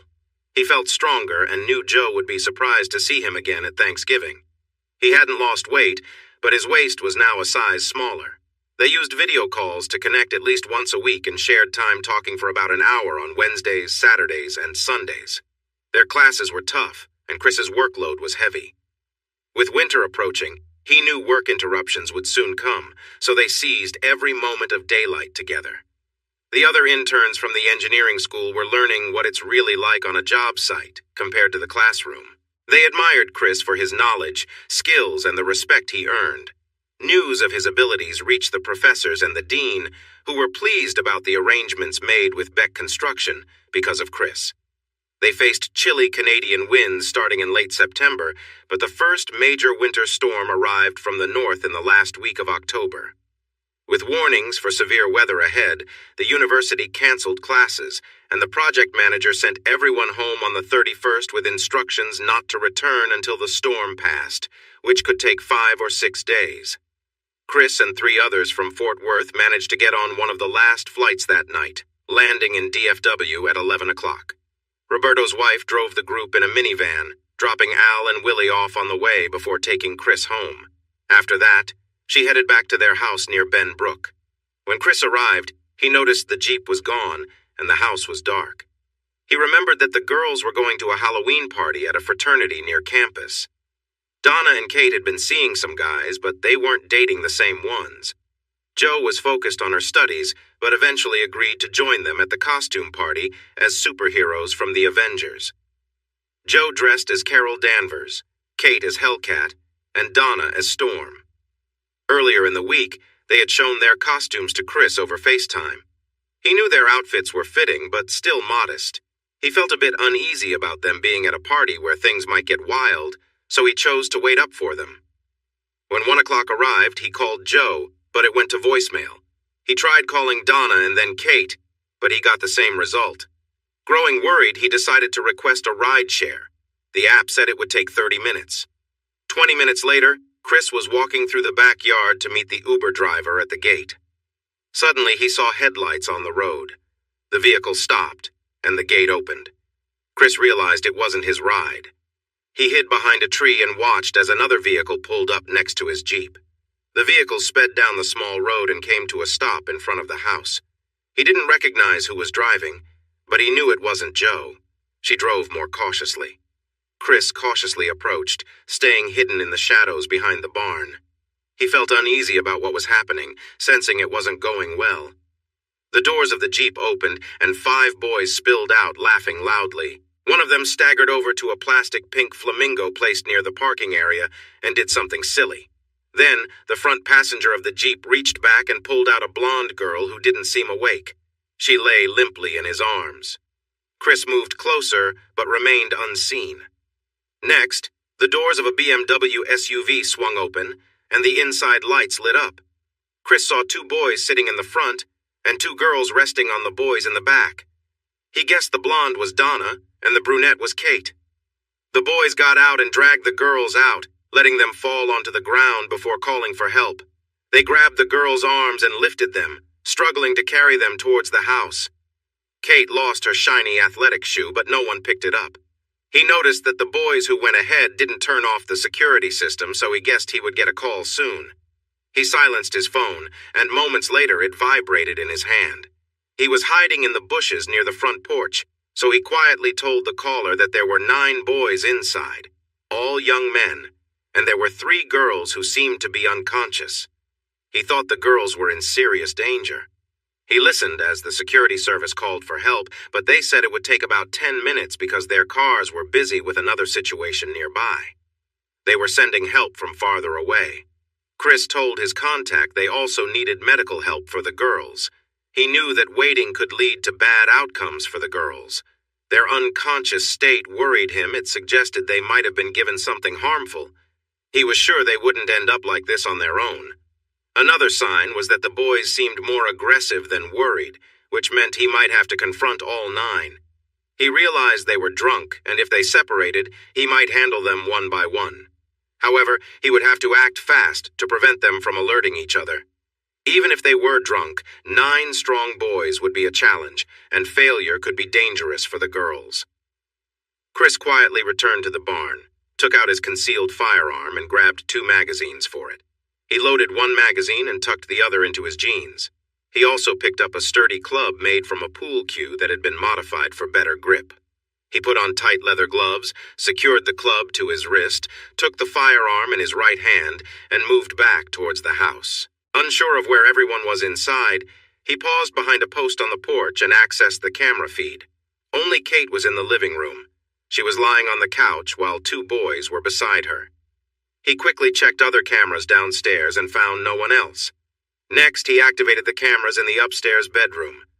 Jo was lying on the bed with 3 boys around her, and they were trying to take off her outfit. She was not moving, and there was no sign of a struggle. He moved softly onto the porch and checked the feed from Donna's room. It was dark. He switched to the camera in Kate's bedroom and saw her lying on the bed. The 3 boys in the room had taken most of her costume off. His heart raced, but he kept his cool. The boys looked athletic, probably football players. Downstairs, 2 more boys waited, while 7 were upstairs. He couldn't hear what they were saying without revealing his location, but the security system had recorded everything. Chris quietly slipped through the kitchen and dining room, keeping to the shadows. The boys were still trying to remove Kate's costume completely, talking about what they planned to do. His focus was clear: protect Kate. As he reached them, he hit one boy with a club and knocked the other out with the butt of his pistol. His goal was to stop them, not to hurt them severely. They collapsed to the floor, and Chris heard Kate groan, knowing she was still conscious. He moved silently toward the stairs. Knowing where the creaky steps were, he avoided them and reached the top undetected. In the hallway, he saw Jo being held by some of the boys, while Donna was already exposed. Without making a sound, he went to Kate's room. Inside, the 3 boys were attacking her. Chris acted swiftly. He knocked the first one down with a punch to the side of his face. Then he struck the second across the bed before he could react. The 3rd boy, who was hurting Kate, didn't stand a chance. Chris hit him in the back of the head and he fell forward. Kate was unconscious, but safe for the moment. Chris made sure she was alive, gently checking her pulse, and whispered a comforting word before moving on. He had handled 5 of them quickly, but his anger was still boiling. His main priority was Joe's safety. He checked the camera feed again and prepared to step in. Joe's costume had been cut off and was on the floor. One man had a knife in his hand and was trying to force her compliance, while 2 others held her legs. Chris knew he had to act quickly to save her. A phone was set up on the dresser, likely recording the scene. The doors swung open and he rushed inside, striking a man in the closet on the cheek with his club. He then swung the other end of a gun, hitting the attacker on the ear. The man screamed, grabbed his ear, and fell to the side. Chris now faced the other 2 men on the other side of the bed. They noticed the club and the gun. One man held a knife, while the other stepped back, reaching for something near his pants, which were on the floor. "The police are almost here. Drop your weapons and surrender or face the consequences," he said firmly but calmly. He aimed the gun at the man with the knife, who hesitated and let it fall. The other man knelt down and turned, pulling out a small gun aimed at Chris. Chris quickly shot him in the shoulder, causing him to scream and drop his weapon. The man who had fallen grabbed for a gun and raised it. Chris shot him in the shoulder, then quickly pointed his gun back at the man with the knife, who had raised his hands in surrender. "Turn around, keep your hands up, and press yourself against the wall. If you move, I'll take action." The man complied and turned. Chris checked Joe's pulse. It was quick but steady. He opened an app on his phone and contacted security. "Where are the police and EMTs? The girls all have faint but quick pulses. They need help right away. The 2 I shot do too. 2 vehicles are on the way. They should arrive shortly. I've opened the gate. The other men are still, but the young woman downstairs is starting to wake up. I suggest you stay in your position with the weapons and the men who are conscious. I'll notify you if anyone else moves, and when the police enter. I've informed the dispatcher that you're holding 3 men at the end of the stairs. It's best to call out to the officers when they come in. Tell them you're in the room and that you will put your gun down when they arrive." A few quiet minutes passed, which felt like hours. Then the contact said, "Chris, I'm being told that 4 ambulances have been dispatched and they're looking for others. Thanks. What's your name, by the way?" "I'm Rick. I'll stay on the line until the police arrive. You handled this situation really well. I've recorded everything for you. I can provide a disc to the police so they won't need a warrant." "That sounds good. And thanks for your help tonight. I wasn't sure about all the security measures, but your boss convinced me. It was the best choice I ever made. All right, 2 cars have gone through the gate and are heading to your house. Stay safe." 2 officers were in each car. They quickly came through the door with their weapons ready and spread out. One officer stood over Kate and the attackers, while the others searched the first floor before 3 of them moved toward the stairs. "This is Chris Alexander, the homeowner. I'm watching over 3 men who are troubling the woman in the room at the top of the stairs. There are 3 more men and another woman in the bedroom to the left of the stairs. When you reach here, I will put my weapon down." They climbed the stairs carefully. The first officer kept his weapon on Chris, while the second asked him to set his weapon on the floor. Chris did so slowly to show he meant no harm. They told him to back into the hall, asking him to put his hands behind his back so they could handcuff him while they checked everything. When the first officer entered the room, he noticed a gun aimed at him from behind the bed. He quickly aimed and fired twice, hitting the person with the gun. The pistol dropped to the floor. The other officer left Chris and went into the bedroom. He quickly checked on his partner and then on Joe. He pulled a sheet over her before heading back to Chris. The third officer came from the other bedroom, saying there were 3 men and a woman inside, and they were all unconscious. He used his communication device to report and asked where the EMTs were. Hearing they would be there soon, he urged haste. Chris spoke up. "I'm Chris Alexander, the homeowner. The woman in this room is my girlfriend, Joe Kennedy. My sister Donna is in the other bedroom, and our friend Kate Ellison is downstairs. They all live here. I flew in from Denver earlier tonight. When they didn't return from a Halloween party as planned, I worried. I tried calling but only got voicemail. I booked an Uber to search for them. As I walked to the gate to meet the driver, 2 cars arrived, so I went back to the house. While walking, I saw the guys pull Joe out of my Jeep and take her inside. They were loudly mentioning what they'd do with her, so I knew she was in trouble. The other guys pulled my sister Donna and Kate from the other car and took them inside. The first group entered the house without turning off the security, so Rick, our contact, called me. I stayed out of sight to make a report and heard my contact tell the 911 operator that it would take about 10 minutes for the police to arrive. Knowing the boys' plan, I realized 10 minutes was too long. I grabbed a club and a gun from the barn. I entered the house and quickly disabled the two men harming Kate. Then I went upstairs. The security cameras showed that Donna was already in trouble, so I entered that room first and handled the three men there without any issues. When I entered Joe's room, I was able to quickly deal with the nearest man using the club. I struck the man on the bed with the gun, and he fell but was still awake. The man at Joe's head, who was trying to hurt her, had a knife. I told him to drop it, and he did. The fourth man reached for a gun on the floor. When he aimed it at me, I shot him in the shoulder. If he had been farther away, I would have aimed for his chest, but being so close, I felt it was better to minimize harm. The man I knocked off the bed picked up the gun and pointed it at me, so I shot him in the shoulder too. He dropped the gun and I waited for the police to arrive. I know the cameras were recording, so my statement is on file. The security footage will confirm everything I've said, and my contact, Rick, is ready to give a copy if needed. I have already allowed the release of the video and audio. Now please let me check on Joe, my sister, and Kate. I am not a danger, and you must see that by now. The three officers looked at each other and nodded, then took off his handcuffs. He rushed into Joe's room to check her pulse and breathing, then did the same for Donna and Kate. Only Kate seemed to be waking up. The other two were still the same. Sirens got louder as police cars filled the area with red and blue lights, and 6 ambulances arrived, taking up all the parking spots. The 3 women and the 2 injured men were examined and taken to the closest emergency room. The remaining 7 men were checked for injuries and tested for concussions. 3 were more seriously hurt. They were handcuffed and taken to the ER in one of the 6 police cars now on the scene, along with a forensic team. Chris had to stay until the lead investigator finished his initial check, so he stepped outside to call his parents and then the Ellisons. It was just after 3 a.m. in Texas and Tennessee, but he felt it was important to keep them informed. They were very worried, but Chris asked an EMT still on site to talk to his parents about the girls. He assured them that their situations were not life-threatening, but they would be carefully checked and tested. Chris's parents told him they would take the first available flight and that the Becks would pick them up. They encouraged him to focus on the girls, and he promised to keep them updated through texts. Next, he called the Ellisons.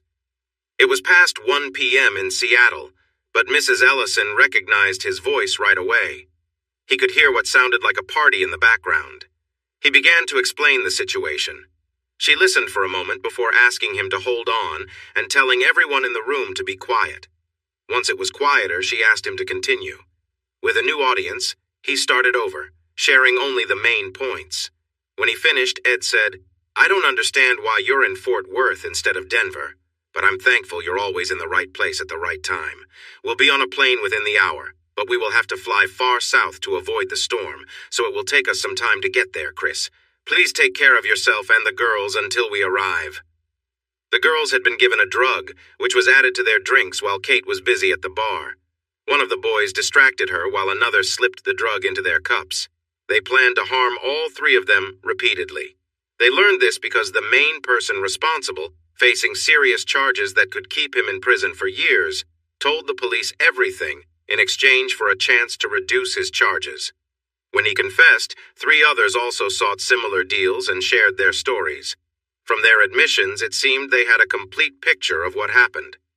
The boys were students from a small college in Oklahoma known for giving troubled athletes a second chance. 8 of them were playing football at this difficult school after being expelled from other colleges for various reasons. Another was a wealthy student who had attended TCU for a semester before leaving school. TCU was the 4th college for John Edward III in 4 years, but he still had freshman status. He had previously tried to win over Kate and Joe and still wanted them. Donna was just an extra presence. As the leader of the group, he had persuaded the others to help him carry out his plan. He provided the drug and added it to their drinks while one of the football players bumped into Kate and then apologized. A group of lawyers arrived to help, but they faced an angry judge. a determined assistant district attorney, and a strong case that included audio and video evidence of what happened at the house.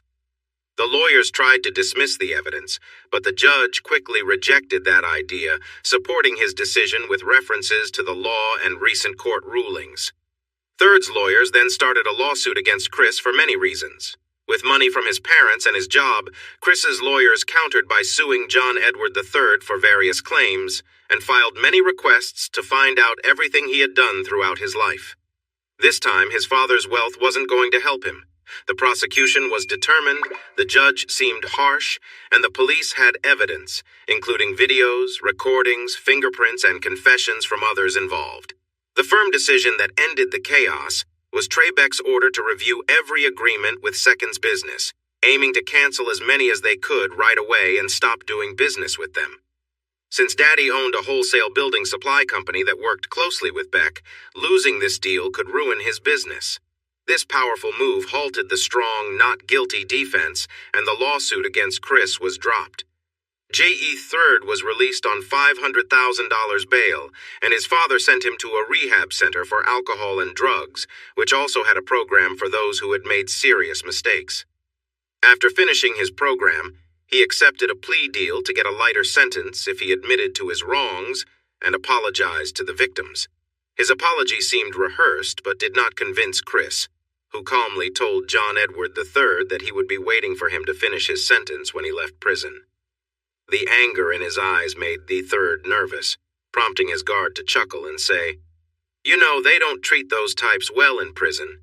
If he makes it out, he'll see things differently after that experience." Joe and Donna felt lost and tired until Friday evening, but Kate started to feel better that morning. With their parents and the Beck family by their side at the hospital, Chris returned home Friday at 5 to check on the investigation and the situation at his house. The place was still marked off with yellow and black tape, but the investigation had progressed enough that he could go in with police help to get clothes for himself and the 3 girls. He drove back to the hospital in his parents' rental SUV, delivered the clothes, and sat with Joe, who was now awake and smiling. She didn't remember much after they dressed up for the party, and Chris only shared, "You 3 were given something in your drinks and taken to the house by a group of guys from another college. I was there because we had to shut down the work site due to a bad winter storm. I managed to prevent them from doing something to the 3 of you." She knew there was more to the story, but her headache was still bothering her, and she felt drowsy. So she held his hand, told him she loved him, and went back to sleep. Saturday morning, she woke up feeling better and wanting to know why she was in the hospital. Chris was having breakfast with the Beck family, but her parents, along with Kate and his parents, came in to check on her. They explained everything that had happened. She was shocked by what had occurred, especially considering all the safety measures they had in place. She was amazed by her hero, who had managed to calm down 9 men to rescue them. Kate admired Chris just like Joe did, and her parents were also thankful. Chris and the Becks visited Donna, but she was busy with a doctor, so they headed to Joe's room. As soon as Chris entered, Kate and her parents showered him with thanks and praise. Joe had tears in her bright green eyes until Chris broke away to go to her bed. She asked him again, "How many times are you going to save me, Sir Galahad?" "As many as it takes," he answered, kissing her gently. After Donna was cleared by the doctor, she arrived in a wheelchair just in time to hear Joe's question and Chris's response. Ignoring her helper's protests, she jumped out of the chair and hugged both Chris and Joe tightly. "My hero!" That night, they gathered at the Beck home for a catered meal. After dinner, they moved to the large living room where Ed Ellison talked about the surprising events that had led to Kate and Joe being saved and how Chris ended up in Fort Worth to help the 3 girls. Deborah Alexander shared how Chris and Joe first met, while Sandy Beck talked about her mother and stepfamily's attempt to take her away. Ed listened, shaking his head in disbelief. After Deborah finished, he told Chris, "I'm not the most religious person, but there's something more than luck happening here. You are meant to be in these young ladies' lives." Dan Alexander looked proudly at his son, a twinkle in his eyes as he added, "The odds, son, the very unlikely odds. Places like Las Vegas would be amazed by how these events unfolded. It seems like fate is in charge, and fate is something much greater than you. It might be time to embrace it and see where it leads." And make me a grandmother? Deborah added excitedly. Joe's eyes widened and her face turned red at Mrs. Alexander's comment. Chris sat up straight, looking serious. Mom, Joe is only 18 and just starting college. She's not thinking about marriage or starting a family yet. Yes, that does seem young. I mean, I was already 19 when your dad married me, she replied. How old were you when you and Trey got married, Sandy? I was 20, but we got engaged when I was 19. Joe, you'll be 19 in December, right? Everyone in the room smiled except for Joe and Chris, who were unsure if this was a joke or something serious. Chris decided to make it light. Back when you were young, people thought you were old if you weren't married by 16. Now most folks wait until they are between 25 and 30 or even older before they tie the knot. And no one has kids before they're 30. Seeing the teasing looks from the women and her roommates, Joe replied, But honey, if we wait until I'm 25, you'll be 32. You'll be too old to help me with the kids. Et tu, Brute, he said with a playful sigh as she nestled closer. My mom wants to see you in a big dress for biology class while trying to find a seat for your baby bump. Then you better hurry, honey. I'm taking that class next semester. He shook his head and turned to his parents. So, Mom, Dad, whatever happened to all that advice about taking my time, building my career, and finding the right person before rushing into marriage? Deborah thought for a moment. Take your time? Well, you're 25 now, so that seems fair. Building your career? I think Trey would agree you've been doing well so far, Deborah added. Oh yes, Deborah, he's certainly on the right track. Once he finishes his master's next July, he'll really be ready for anything, Trey remarked cheerfully, even though he was smiling. All right, so that checks off career. What's next? Ah, yes, finding the right person and getting to know her. Darling, you'll have to speak on that, but from where we stand, you two look like a great match. You're always taking care of her, spend lots of time together, and even when apart, you stay in touch. Well, that's what Donna tells us. Unless, of course, one or both of you want to enjoy being single for a while. Is that what you want? Joe teased Chris and added fuel to the conversation. Not me. What about you, Chris? Are you up in Colorado dating all those pretty girls? I can chime in on that, Trey said. The other students call him the old man and St. Chris because all he does is go to class, work, study, and exercise. He won't even join them for a drink. Chris lowered his eyes with a grin, thinking of a reply when Ed Ellison spoke up. And then there's the question of fate at play. There are so many coincidences. It feels like you two are already meant to be together, doesn't it? And Chris, I was 25 when I married my young bride, who was 18 at the time. What can I say? When you love someone, you know it. I realized it, and I acted fast before someone else took her away. Joe had moved closer to him, snuggling up so much that he could feel her warmth. She looked up at him with a playful smile he adored. Hey, aren't you going to say anything? No, I think I'll just step away from this surprise and find a quiet spot to think. I know when I'm outnumbered. Do you want me to go with you? She asked cheerfully. No, you make it hard for me to think. Just stay here and tell them why an 18-year-old girl who has known someone for less than a year shouldn't marry someone 7 years older. But I don't know why. Maybe you should stay and explain. Donna and Kate had stayed quiet during the surprise for different reasons. Donna, because she was Joe's age and definitely not ready to marry. She had never seen Joe with another man, but many men wanted to be with Joe, and that would be so tempting if it were her. She cared for Joe, but she worried about her brother getting hurt. Kate stayed quiet because she hoped they would break up, giving her a chance with Chris. She would never interfere, but if something did happen. Chris's house was still a mess from the past, but Beck Construction had a few empty apartments for business needs. Chris and Joe took one with 1 bedroom. Kate and her parents took the other with 2. Donna and her parents stayed with the Becks. Joe was her usual affectionate self, but Chris wanted to talk before they went to bed. He thought they should do it at the dining room table. I know the surprise was meant to be fun, and I appreciate it, but you acted like you are ready to settle down or get engaged. Were you just playing around, or were you serious?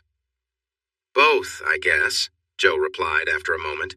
I hadn't even known you until my birthday last December, but now I can't imagine life without you. You've become everything to me. And that doesn't include how you always seem to show up just when I need you. Penchant, huh?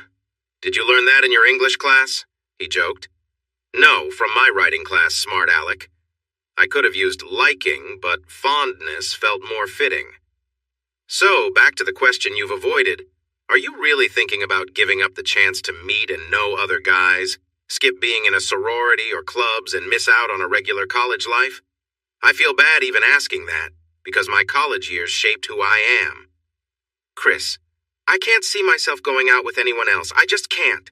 I dated a bit in high school, but you are my first real boyfriend, my first serious love, and my only special person. I know I'm not your first, and that's okay. I hope to be your last, though. So, to answer your question, am I ready to trade the college experiences of being single for those of being engaged? Absolutely. Whether we formally call it that or not, I feel like we're already engaged.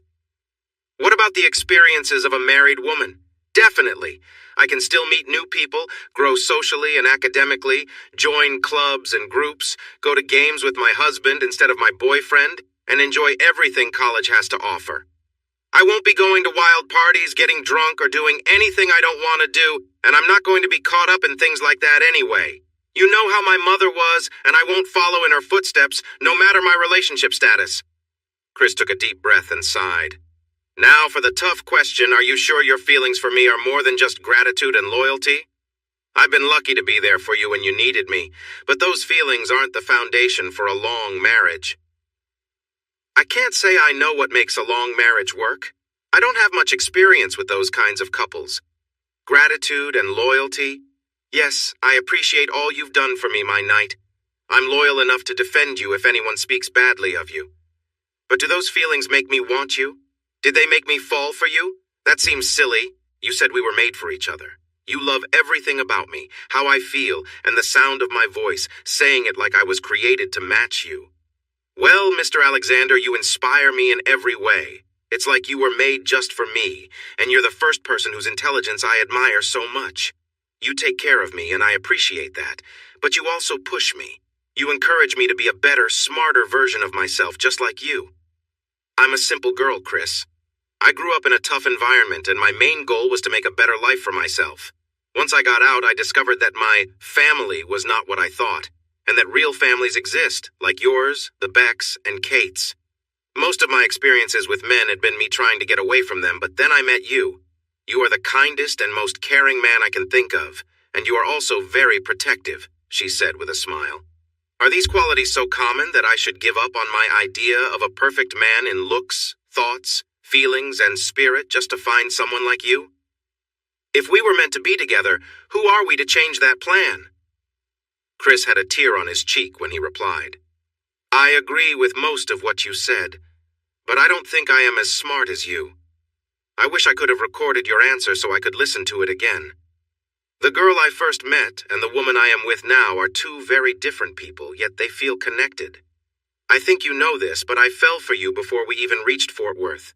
You seemed tough and defensive, but I thought I saw something bright beneath that strength, and it turned out to be amazing. Now, if you mean what you said, we need to talk again tomorrow and maybe go shopping. Come to bed now and I'll show you how serious I am, she replied with a playful grin. The police cleared the area the next day, just as the winter storm returned, bringing more snow and ice to Colorado. There were cold winds and some mixed weather, but it did not cause major travel issues in Fort Worth. Joe and Chris spent the time inside their house, drinking hot chocolate, watching movies, talking, and sharing tender moments. The old house held up well. It wasn't even drafty thanks to the updates they made. Chris thought of many ways to ask Joe the important question in a romantic way, but in the end, he suggested they dress up for a nice dinner and dance in their living room. He wore his best suit, and she wore a lovely blue dress he bought her in Colorado. He opened a bottle of sparkling cider, poured some into the wine glasses he rarely used, and invited her to stand by the fireplace. He raised a glass to her and his love for her, then knelt down and asked the most important question of his life. Joe, the love of my life, will you marry me? Keeping her composure instead of shouting yes was hard, but she managed to reply in a serious tone, Chris, the love of my life, I will marry you, share my life with you, and be your friend and partner. The next 50 years felt promising for Joe and Chris, with hope for even more. It was Sunday and the stores were closed due to the bad weather, but they planned to shop on Monday. Joe soon found the perfect ring. It wasn't the cheapest or the most expensive, but it was just right for her. There were also matching wedding bands for both of them, so Chris decided to buy the whole set. Once the weather cleared up a bit, they invited everyone over for a meal, excited to see how long it would take their guests to notice the diamond ring on Joe's left hand. Chris followed a recipe for carne guisada that Roberto's wife had shared with him. He had never tried it until Roberto offered him one of the tacos filled with it that Maria made. It quickly became one of his favorite dishes. Before moving to Colorado, Chris had gathered almost all the ingredients, except the fresh beef, from the butcher shop. This was his first time trying to make the tasty dish. He also bought a mix to make tortillas, and Joe was busy learning how to prepare them, making sure to take off her ring first. Chris had to call Maria a couple of times for help, but she was patient and understanding with him as he learned. In the end, the carne guisada, frijoles borrachos, and tortillas turned out great. They also prepared a large bowl of salad and had 3 bottles of champagne ready for after dinner. Kate and her parents were the first to arrive. Chris greeted them at the door and told them Joe was upstairs getting ready after all the cooking. He invited them to sit in the living room. Next came the Becks and Alexanders, and Chris shared the same news with them. Donna jokingly asked if she and Kate should go upstairs to get Joe. Chris smiled and said, "No, I think she will be down soon. You know how she loves to make an entrance." The girls glanced at him, puzzled, since Joe usually let others take the spotlight, often sharing it rather than keeping it for herself. Meanwhile, the adults mingled in the living room, enjoying the delicious aromas coming from the kitchen. Chris chatted with Donna and Kate about when they would move back in when they heard a door open upstairs. "Finally!" Donna exclaimed. "The food smells so good we were about to come get you, Miss Priss." Joe appeared at the top of the stairs, wearing a stylish black sweater dress with red and white trim that Chris had given her last Christmas. Even in her heels, she looked relaxed, with her golden hair framing her beautiful face and wearing just a touch of makeup. She had put in a lot of effort to look nice for this occasion, and had practiced walking down the stairs with her hand resting on the banister. Instead of coming down the usual way, she chose to come down the other side to show off her diamond ring against the dark wood of the banister. As soon as he heard the door open upstairs, Chris quietly stepped back and started recording on his cell phone. He had the security cameras on, but he wanted to capture the moment himself. It was the perfect time for the young girl from Ouachita, and she embraced it well. She came slowly down the stairs, smiling brightly and greeting everyone. Her left hand slid along the banister, the light from the chandelier sparkling on her engagement ring. She was just a few steps from the bottom when Deborah shouted, "Oh my gosh!" and quickly ran to the stairs. Donna and Kate were curious why Joe was dressed so elegantly and acting so grand. Deborah's reaction drew their eyes to Joe's left hand. Donna gasped, and Kate echoed, "Oh my gosh!" as they both rushed to their friend. Joe's smile was radiant as she stopped on the bottom step, holding up her hand for everyone to admire her beautiful ring. Mrs. Ellison and Mrs. Beck soon joined the group, happily examining the ring with everyone, asking when it happened and wanting all the details. The 3 men moved over to congratulate Chris, reminding him how lucky he was to have such a wonderful fiancée. Chris accepted their good wishes, fully aware that he had truly hit the jackpot, all while capturing the special moment on video. He knew Joe would cherish this memory, and he felt pleased that he was thoughtful enough to record it. After the excitement settled down, the men had their turn to look at the ring and offered their best wishes while teasing Chris about spending a lifetime with him. Each man received a gentle kiss on the cheek, which Chris also filmed, before he invited everyone to the kitchen for a buffet-style meal. Chris led the prayer before they got their plates and utensils, moving from salad to beans, flour tortillas, and carne guisada. The table was ready with pitchers of water and tea, while the glasses were filled with ice and hearty slices of tres leches cake for dessert. They received lots of compliments for the delicious food and continued praise for their engagement. It was a happy occasion, with toasts going on as each person shared their feelings about Joe, Chris, and their bright future together. They all left around 10:30, insisting on helping to clean up, wash the dishes, and put everything away. Joe got kisses from the women and hugs from the men as they left, while Chris received kisses from the women and handshakes from the men. They stood on the front porch of their beautifully restored Victorian home, wrapped in each other's arms, waving until the last car drove away. Chris found out that classes would begin again on Thursday, so he had to leave on Wednesday. The parents were also leaving that day, which meant Kate and Donna were moving back in. They were eager to return to their old home, but wanted the newly engaged couple to have some time together. Chris turned off the bedroom cameras and lights downstairs.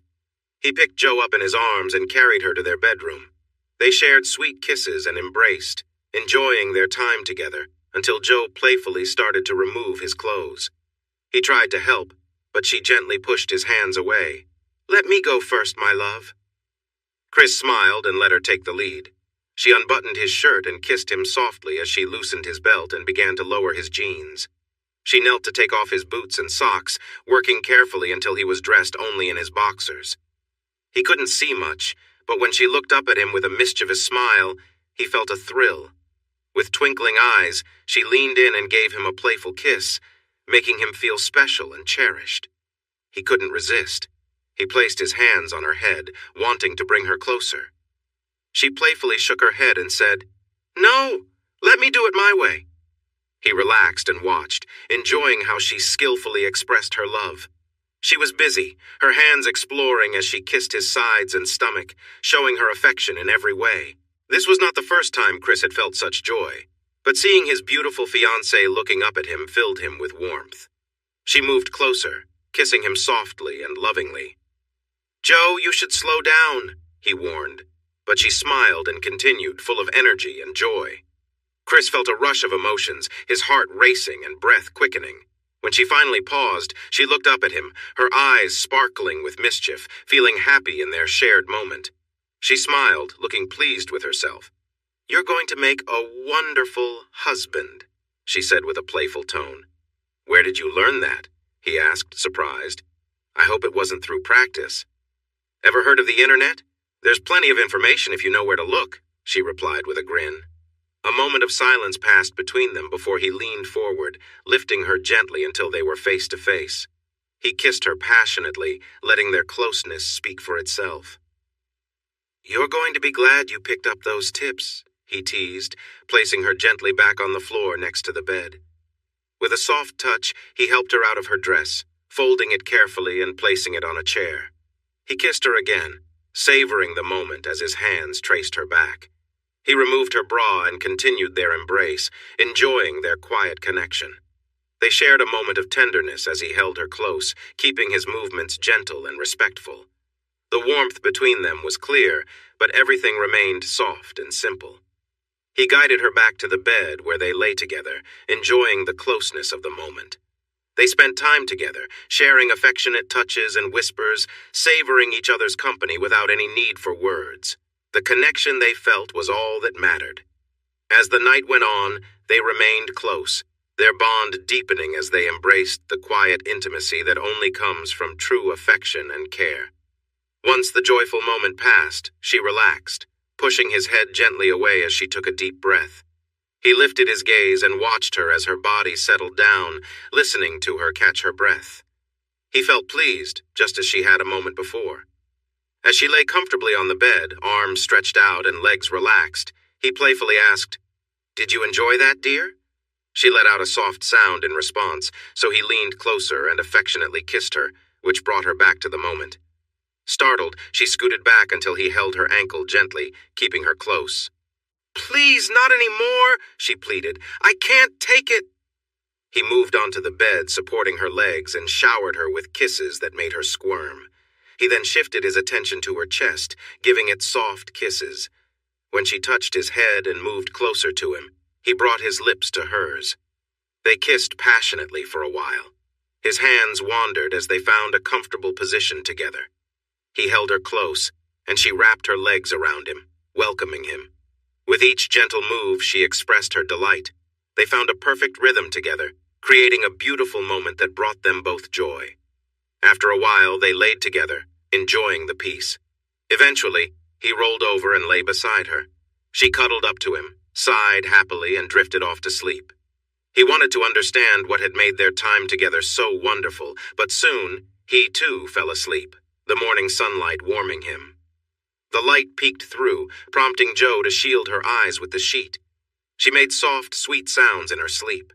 He kissed her hair, quietly got out of bed and went to freshen up, feeling a little messy from the night before. After a quick shower, he dried off, put on a robe, and headed down to make coffee. While enjoying his second cup and catching up on news on his tablet, he heard light footsteps on the wooden floor. Looking up, he spotted Jo with her tousled hair, stood, and opened his arms wide. She held up a toy cross, playfully declaring, "Stay back, you silly! I need my coffee and my kitty needs some rest." He chuckled, turned, poured her a cup, adding her favorite sweeteners and cream, and handed it to her, both of them sharing a warm start to the day. She moved back, still holding the cross in front of her, and sat down at the table. He looked at her for a moment before asking, "What's with the cross, my future wife? Do you think I'm a monster or something?" "I think you're quite the danger. No one else could make me feel so wild and lose my words like that." Her tone was sharp, but the smile on her lovely face told a different story. "Ah, sweetie," he said, getting up and walking around the table. "That was just me reacting to that lively girl from last night. Where is she today?" He knelt beside her chair and lightly touched her leg under the robe. "If you touch anywhere I'm sore, I might just spill my coffee on you," she warned, half joking. His hand continued to gently caress her leg while the other slipped around her waist. "Looks like there's still one place we haven't tackled yet. Shall we head upstairs?" he teased. She raised her cup high, hovering it over his head. "That place stays untouched, mister." Then she smiled and added, "At least until our honeymoon." He playfully squeezed her waist, leaning back with a grin. "I'll remember that, sweet cheeks. Now please go back to your side of the table. I need coffee and we have things to discuss," she said firmly. He jumped up, gave her a cheeky look, took her coffee cup and returned with it mixed just right. "So, what's on the agenda?" he asked as he sat back down. "There are 3 things to cover. The first will make you happy. Your lawyer said Elwood and his sons accepted the deal, so we won't have to go to trial. The sons got 7 years and Elwood got 12. They're heading to a prison in southern Texas, which is supposed to be very hot. I just hope they have a tough time in the sun every day. At least they'll be gone for a long stretch. The second bit is a mixed bag, I guess. Our lawyer was really pleased with this news. The 9 guys who tried to hurt us asked for a deal, given the strong evidence against them. The charges were changed to a less severe term because we were not conscious to consent, and they also included some lesser charges for drugging us. They dropped the federal charges in exchange for guilty pleas from all 9. 7 of them received 10-year sentences. John Edward got 12, and the one who shot the officer is facing 20 years in prison. You're right. That really is a mixed bag. 10 years doesn't seem like enough for any of them, especially considering what we know about their past actions. I really think GE3 should face serious consequences for getting the others involved in his plan to harm you and Kate. On another note, J.E.'s future as his father's right-hand man is likely ruined since he will always have to carry the label sex offender. As for the guy with the weapon, that seems about right. He should consider himself lucky I was in a good mood, or things could have turned out much worse for him. Regarding your mom's former boyfriend, I doubt any of them will get their sentences shortened for good behavior. They are likely to struggle in the prison environment here in Texas. In fact, I think they might even get extra time for trouble they cause while inside if they make it through. I heard your mom started her sentence. Did you get to see her after school began? Yes, I visited for 4 straight weeks before they moved her from jail to prison. I've never seen her so focused on anything other than finding drugs like she is on finishing her GED. Sometimes I almost feel hopeful for her, but I won't let myself believe it completely. Maybe after she's been out for a few years and stays clean, maybe. Chris nodded and asked, "What else do you have for me?" She became more serious, but Chris noticed her excitement bubbling to the surface as she began to speak again. "Sandy Beck told me you all have a whole week off before Thanksgiving and no work on the Boulder project from December 20th until January 6th. Okay, and your parents want us to come to Nashville for Thanksgiving. I hope that's fine. I really want to see where you grew up and spend time with your wonderful family." And a whole bunch of other relatives and friends, I assume? He sighed. You do realize this will be your first time meeting my extended family, right? We will have to be ready to handle many repeated questions, along with enthusiastic greetings. Are you really up for that? Not only am I ready, I'm excited. I get to dress up, dress you up, and show you off. Ha! You mean you want to dress up and show yourself off? No one will pay attention to me. I'll get a few quick handshakes from the men and hugs from the women, then they'll crowd around you. She smiled at the thought, stood up and moved around the table to sit on his lap. Please, darling, I promise I'll make it worth your while. If you're trying to persuade me with hints about some special secret you've learned, I'm not sure whether to be happy or worried. Your skills and energy in relationships are already quite strong. I'm older, and I'm not sure how much more I can take. Come on, old man. That's why you leave me feeling worn out after we are together. No.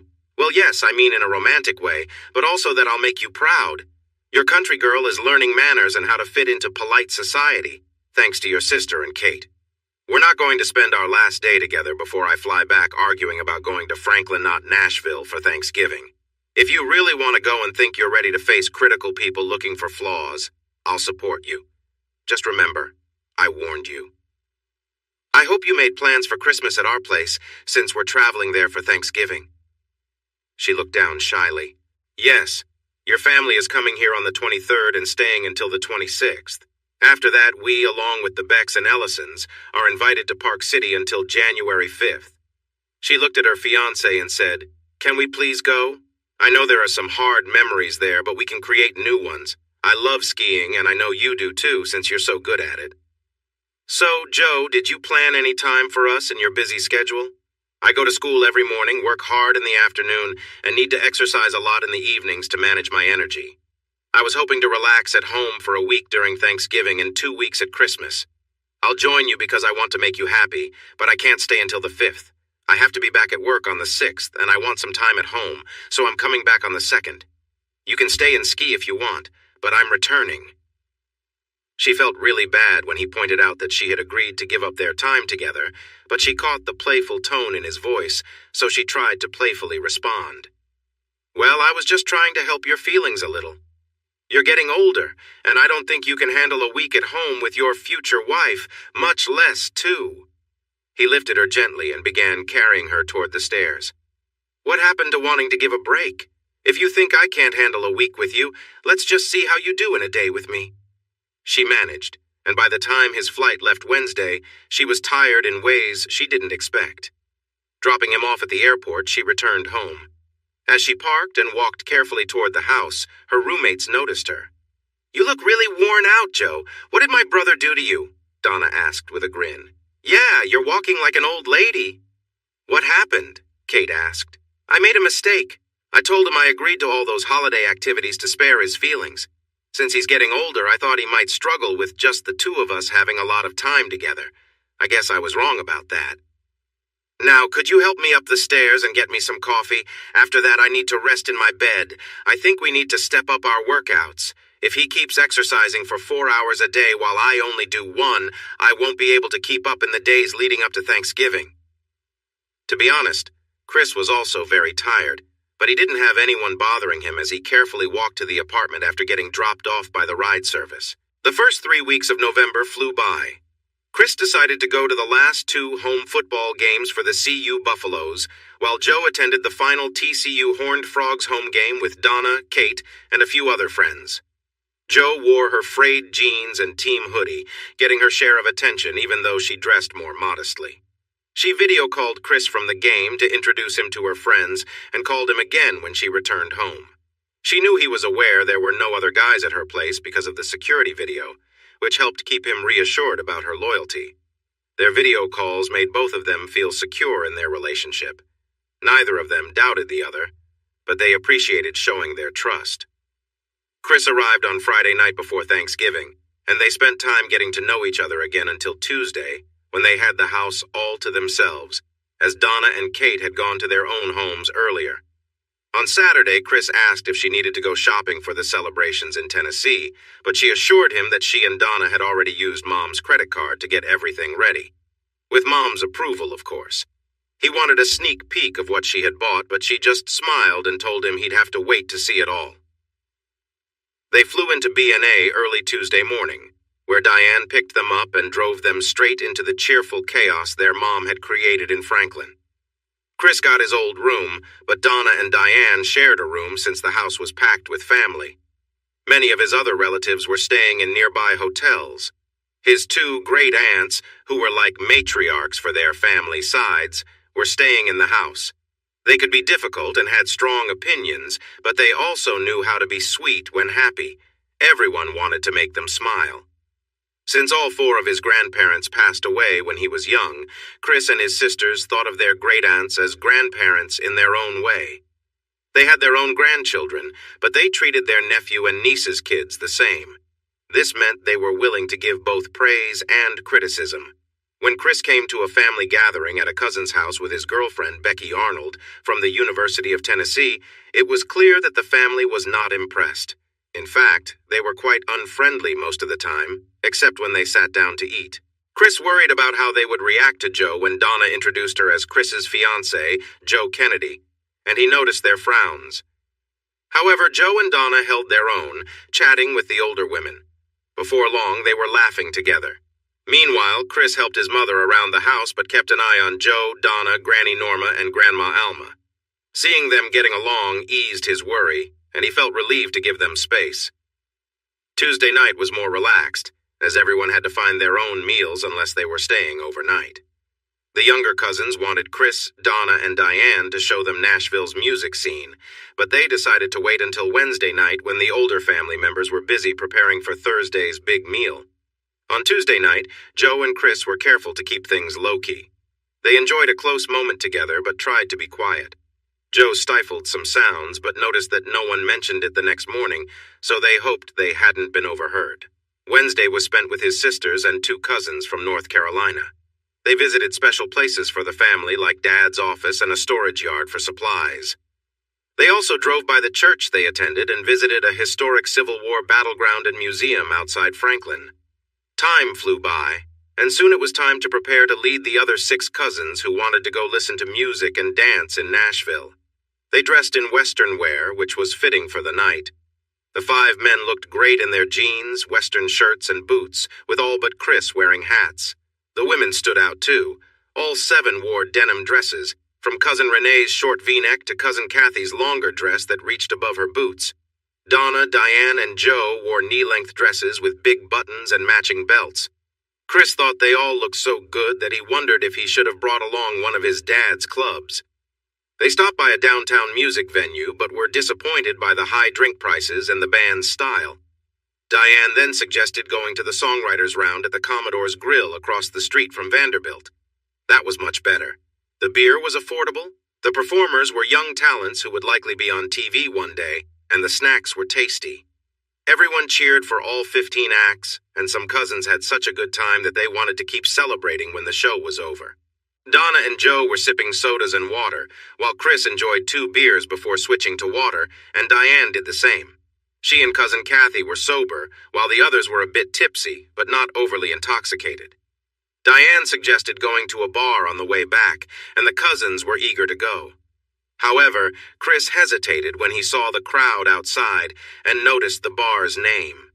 The group was persistent, but he warned them to stay out of trouble due to the bouncer's tough reputation. They waited in line until half of the crowd was let in. Kathy Morris, one of the male cousins, the sisters, and Chris had to hold back for a little longer. They chatted among themselves until Morris got too close to the exit, which upset the bouncer on duty. Morris quickly apologized and stepped back, but the bouncer kept watching him and giving the women sidelong glances. Chris noted how imposing the bouncer was and saw that his friend Donnie was right. The guy was huge. Once they were finally inside, they found the place completely packed. Drinks were hard to find, and the staff seemed overwhelmed and a bit unfriendly. There was a DJ on a small stage, but the atmosphere felt more like a crowded bar than a dance venue. They managed to find a quiet corner to stand together while listening to the music and trying to talk over the noise. Each girl was approached by at least one tipsy person. and Chris had a somewhat awkward encounter when a woman came up to him, leaned on him, and made her intentions clear. He politely turned her down, saying he was engaged, but suggested she approach another guy instead. Joe was dancing with some of the female cousins and didn't notice what happened. Diane, however, did and playfully teased Chris once the woman walked away. Chris was already on edge from the loud music, the jostling crowd, and having to step in when someone wouldn't respect the girls' boundaries. So when a rude guy grabbed Joe and tried to pull her onto the crowded dance floor, Chris's reaction might have been a bit strong. He firmly guided the man away and made it clear he needed to leave. The guy quickly backed off. That was the last straw for Chris. He went around the group, urging everyone to finish their drinks and get ready to leave in 10 minutes, or they'd have to find their own way home. He then gathered the 4 girls and 2 boys who came with him and headed for the door. To his dismay, it was even more packed than before, making it a challenge just to get out of the bar. 2 male cousins, Terry and Morris, were leading the way through a busy crowd, making space for the girls to follow them. Diane and Kathy closely followed the boys, while Donna, Joe, and Chris were behind. Chris got stuck for a moment as 2 busy waiters rushed in front of him with trays of glasses, blocking his path as the crowd pushed in tightly. Chris could see the girls near the door. One girl paused and looked back before suddenly rushing outside, pulling the other girl along with her. Worried that something was wrong, Chris decided to stop being polite and pushed his way through the crowd. It bothered him as a builder to see the poor layout of the place, making it hard to move and possibly dangerous in case of an emergency. He wondered who designed such a cramped space. When Chris finally reached the door, he heard noise coming from the left, towards where their cars were parked. A crowd had gathered, and he couldn't see what was happening, but he could hear some women yelling, "Leave him alone! And stop hurting him!" He pushed his way to the front of the crowd. A large bouncer named Wes was holding Morris down on the ground, gripping his hair tightly. "Give me the phone or I'm going to hurt him more!" A scared Kathy was trying to give the bouncer a phone, pleading with him to stop hurting Morris. Chris stepped forward, grabbing the phone from Kathy's hand just in time. He faced Wes, challenging him. "You want the phone? Get off Morris and come take it from me!" Wes yelled, "I'll hurt him if you don't give it to me." "Go ahead. There are people watching and recording everything. You'll regret it later." Wes heard the word regret and seemed to hesitate. He released Morris and stared at Chris, who held the phone in front of him. Joe shouted angrily, "He pushed Donna and pulled me for no reason. When Morris tried to take his picture to report him, he lost it." "Oh, so you're scared of having your picture taken? Here's the phone. Want to come and get it?" Chris challenged. "Give me the phone or you'll be on the ground with him," Wes yelled as he stood up and stepped over Morris. "The bigger they are, the harder they fall. Do you want it?" Chris taunted back, ready for whatever might happen next. "Come on, you can trust me," Chris said boldly. Everyone outside was now watching the scene on their phones, while the second bouncer rushed through the crowd, shouting at Wes to get back to his post. Wes could hardly believe that someone like Chris would challenge him. "Do you even know who I am? I played for the Titans. I could take you down." "Sure you did. For a short time. I noticed you when we came in. You got on the team only because other players were injured, but as soon as they were better, they let you go. And now, no one wants you. Your football story isn't impressive. If it was, you wouldn't be standing outside a bar bothering people who are smaller than you, right? So, are you going to do something, or are you just all talk?" The other bouncer was getting closer and shouted, "Wes, come back and leave these people alone!"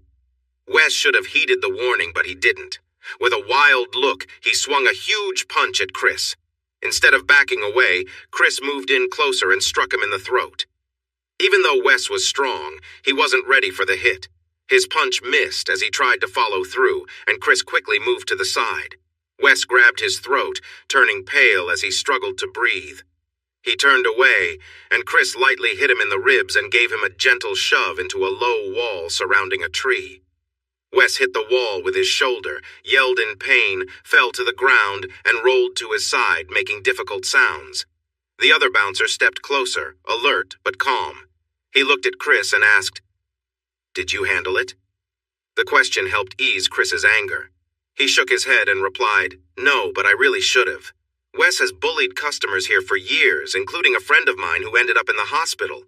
You all should have let him go a long time ago. If Morris is as hurt as he looks, you could be dealing with a lawsuit.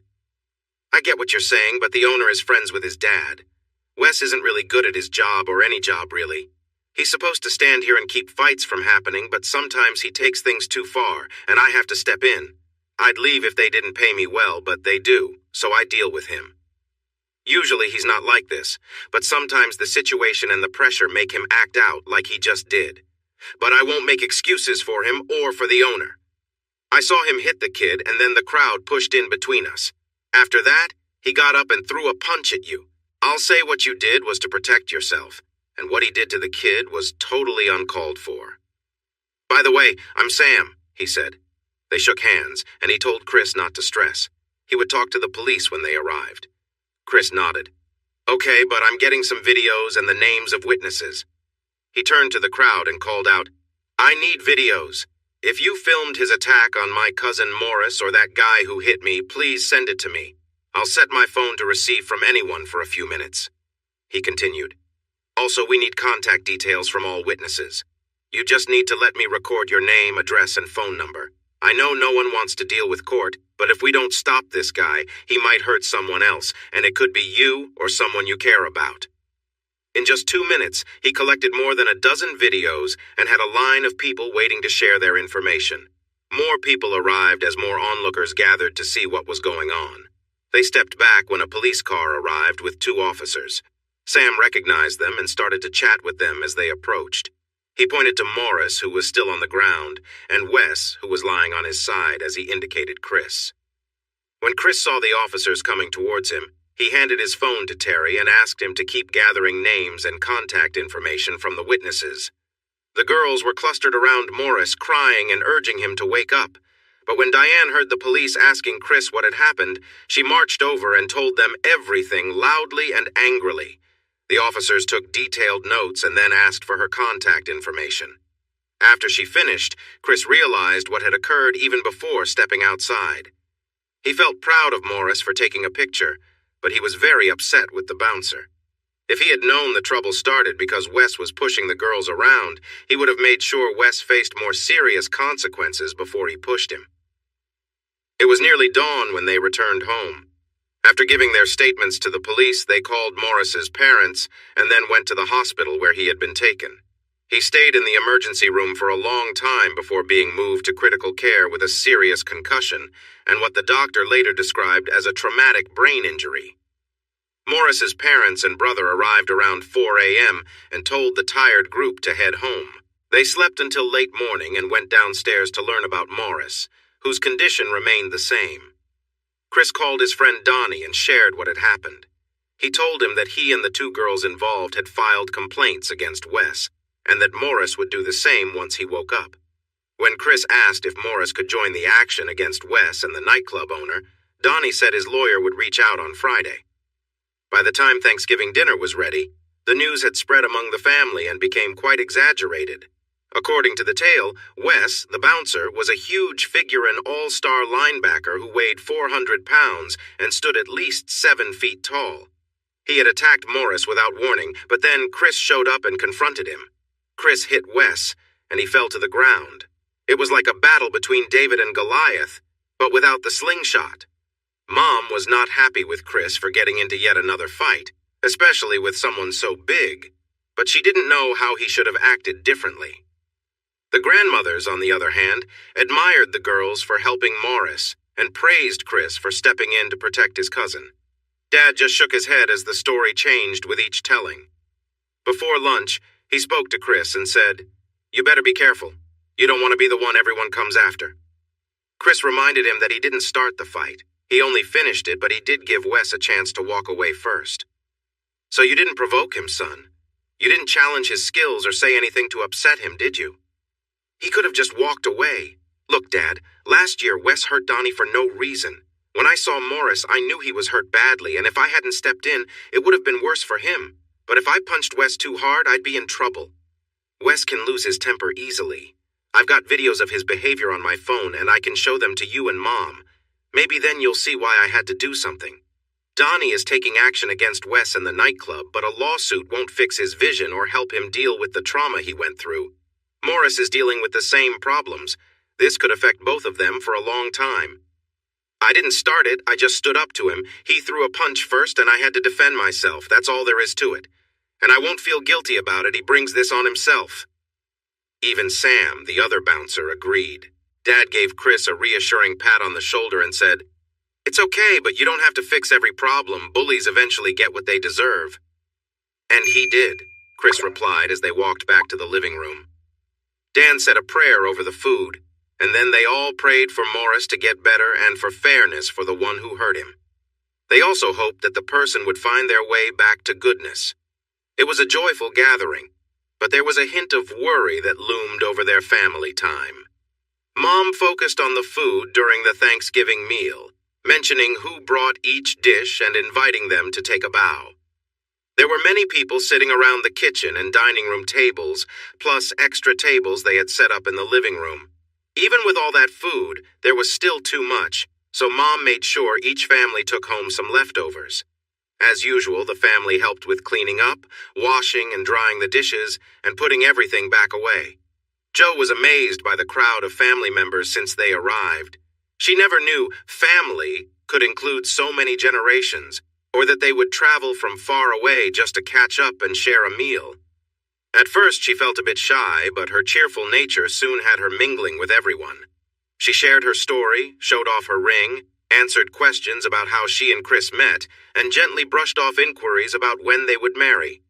She also asked questions to learn more about each family member. By the time everyone started to leave, she felt fully accepted as part of the Alexander Petty family. The grandmothers were staying for the Saturday evening gathering, where Joe would be introduced to their friends and neighbors. Chris thought she might be nervous, but with the support of his mom, sisters, and grandmothers, she was bubbling with excitement. On Friday morning, they all slept rushing for Black Friday sales. After enjoying a brunch of leftovers, they planned to watch a college football game, visit Morris during his visiting hours, and Chris hoped to take Joe around some of his old favorite places, including his high school. However, everything changed when Donnie's lawyer called. Chris sat with his dad, the phone on speaker, to hear lawyer Mike Ayers' proposal. Chris took notes as Ayers said he would send the details for them to review and to share with Morris and his parents. As soon as the call ended, Dan contacted his cousin at the hospital to say they wanted to speak with them and Morris as soon as possible.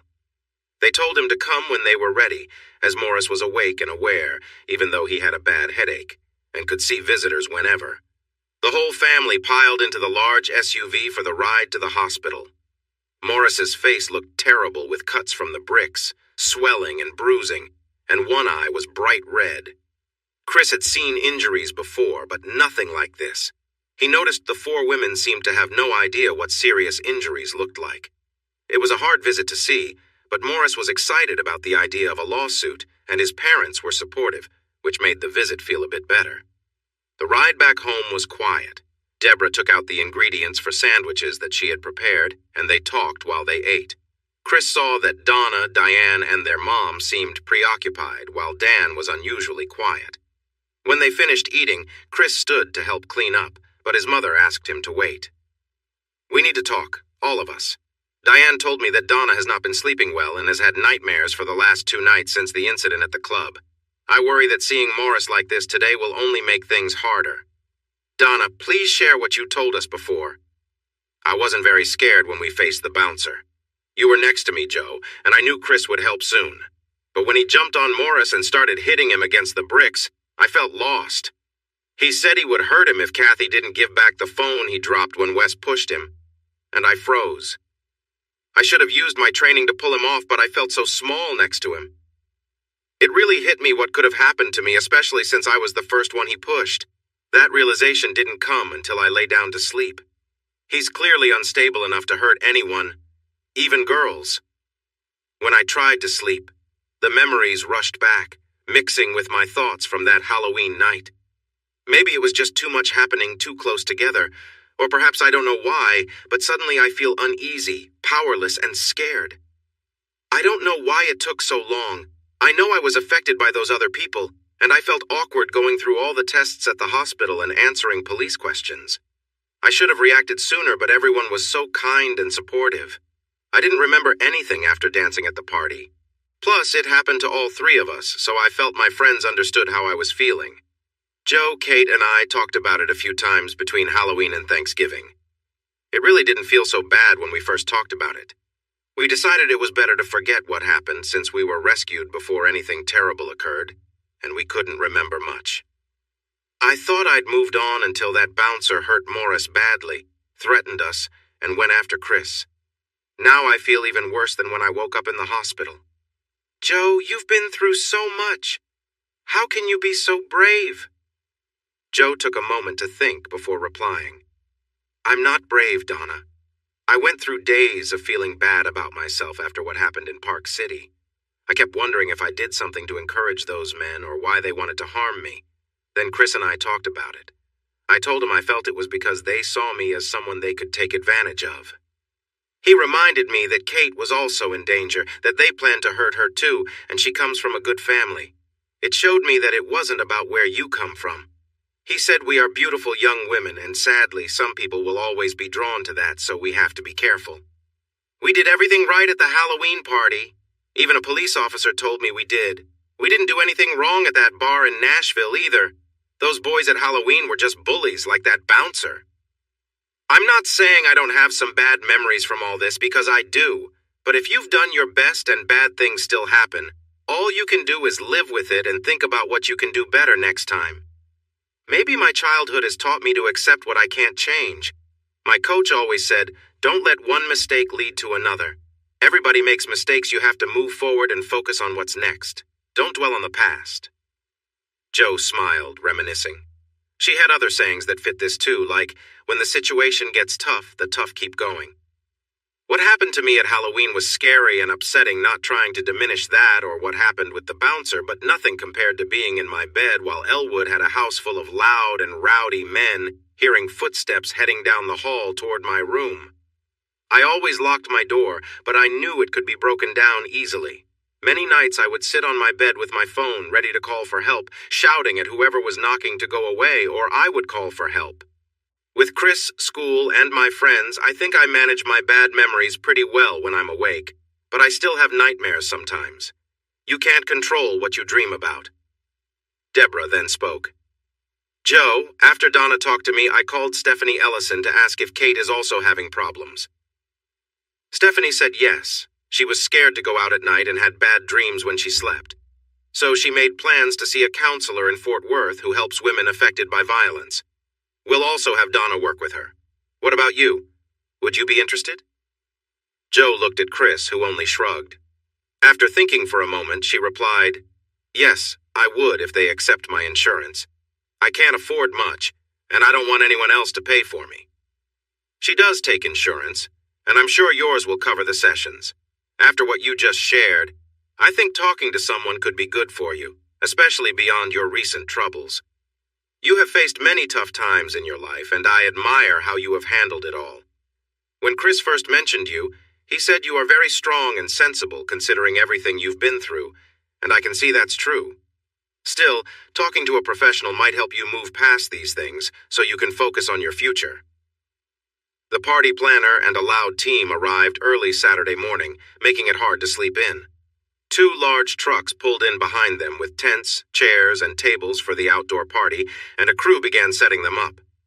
The women were set for a spa day starting at 11, which included the grandmothers and a few cousins, too. Women love any reason to dress up, show off their best jewelry, and celebrate, Dan told his son as the women left in a happy group. Your mom has been so excited since Joe accepted your proposal. What could be more thrilling for her than introducing her son's fiancé to everyone? She is thrilled to have Joe as her future daughter-in-law, especially since she likes to say Joe never even had a debut, as she put it, sounding very serious. All we need to do is stay out of the way, dress nicely, and let the women shine. They are the ones in the spotlight. I think we can even relax with a drink or two before it all starts.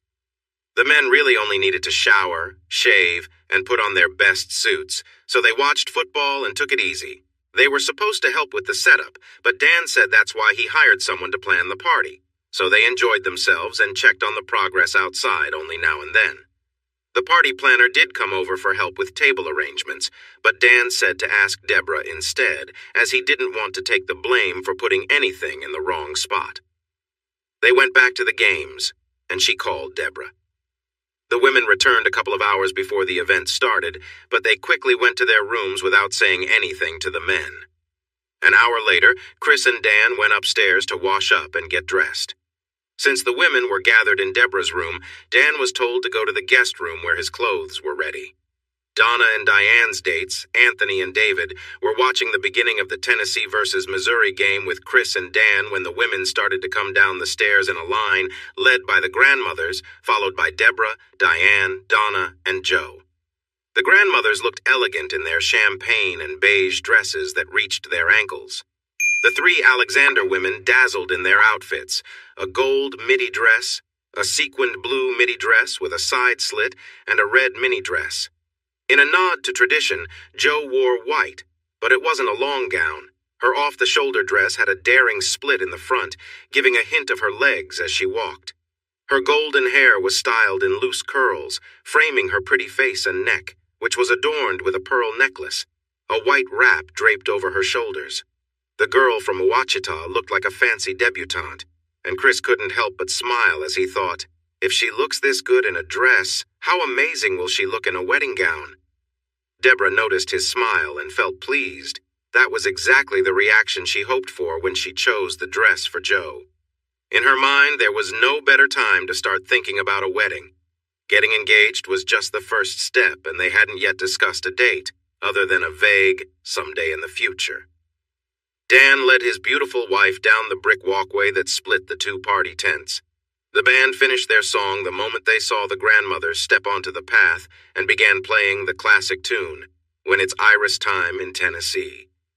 As they neared the tent and applause grew louder, Diane and David stepped out, followed by Donna and Tony a moment later. The applause continued until all six were gathered on the concrete pad at the end of the sidewalk, looking back at the house.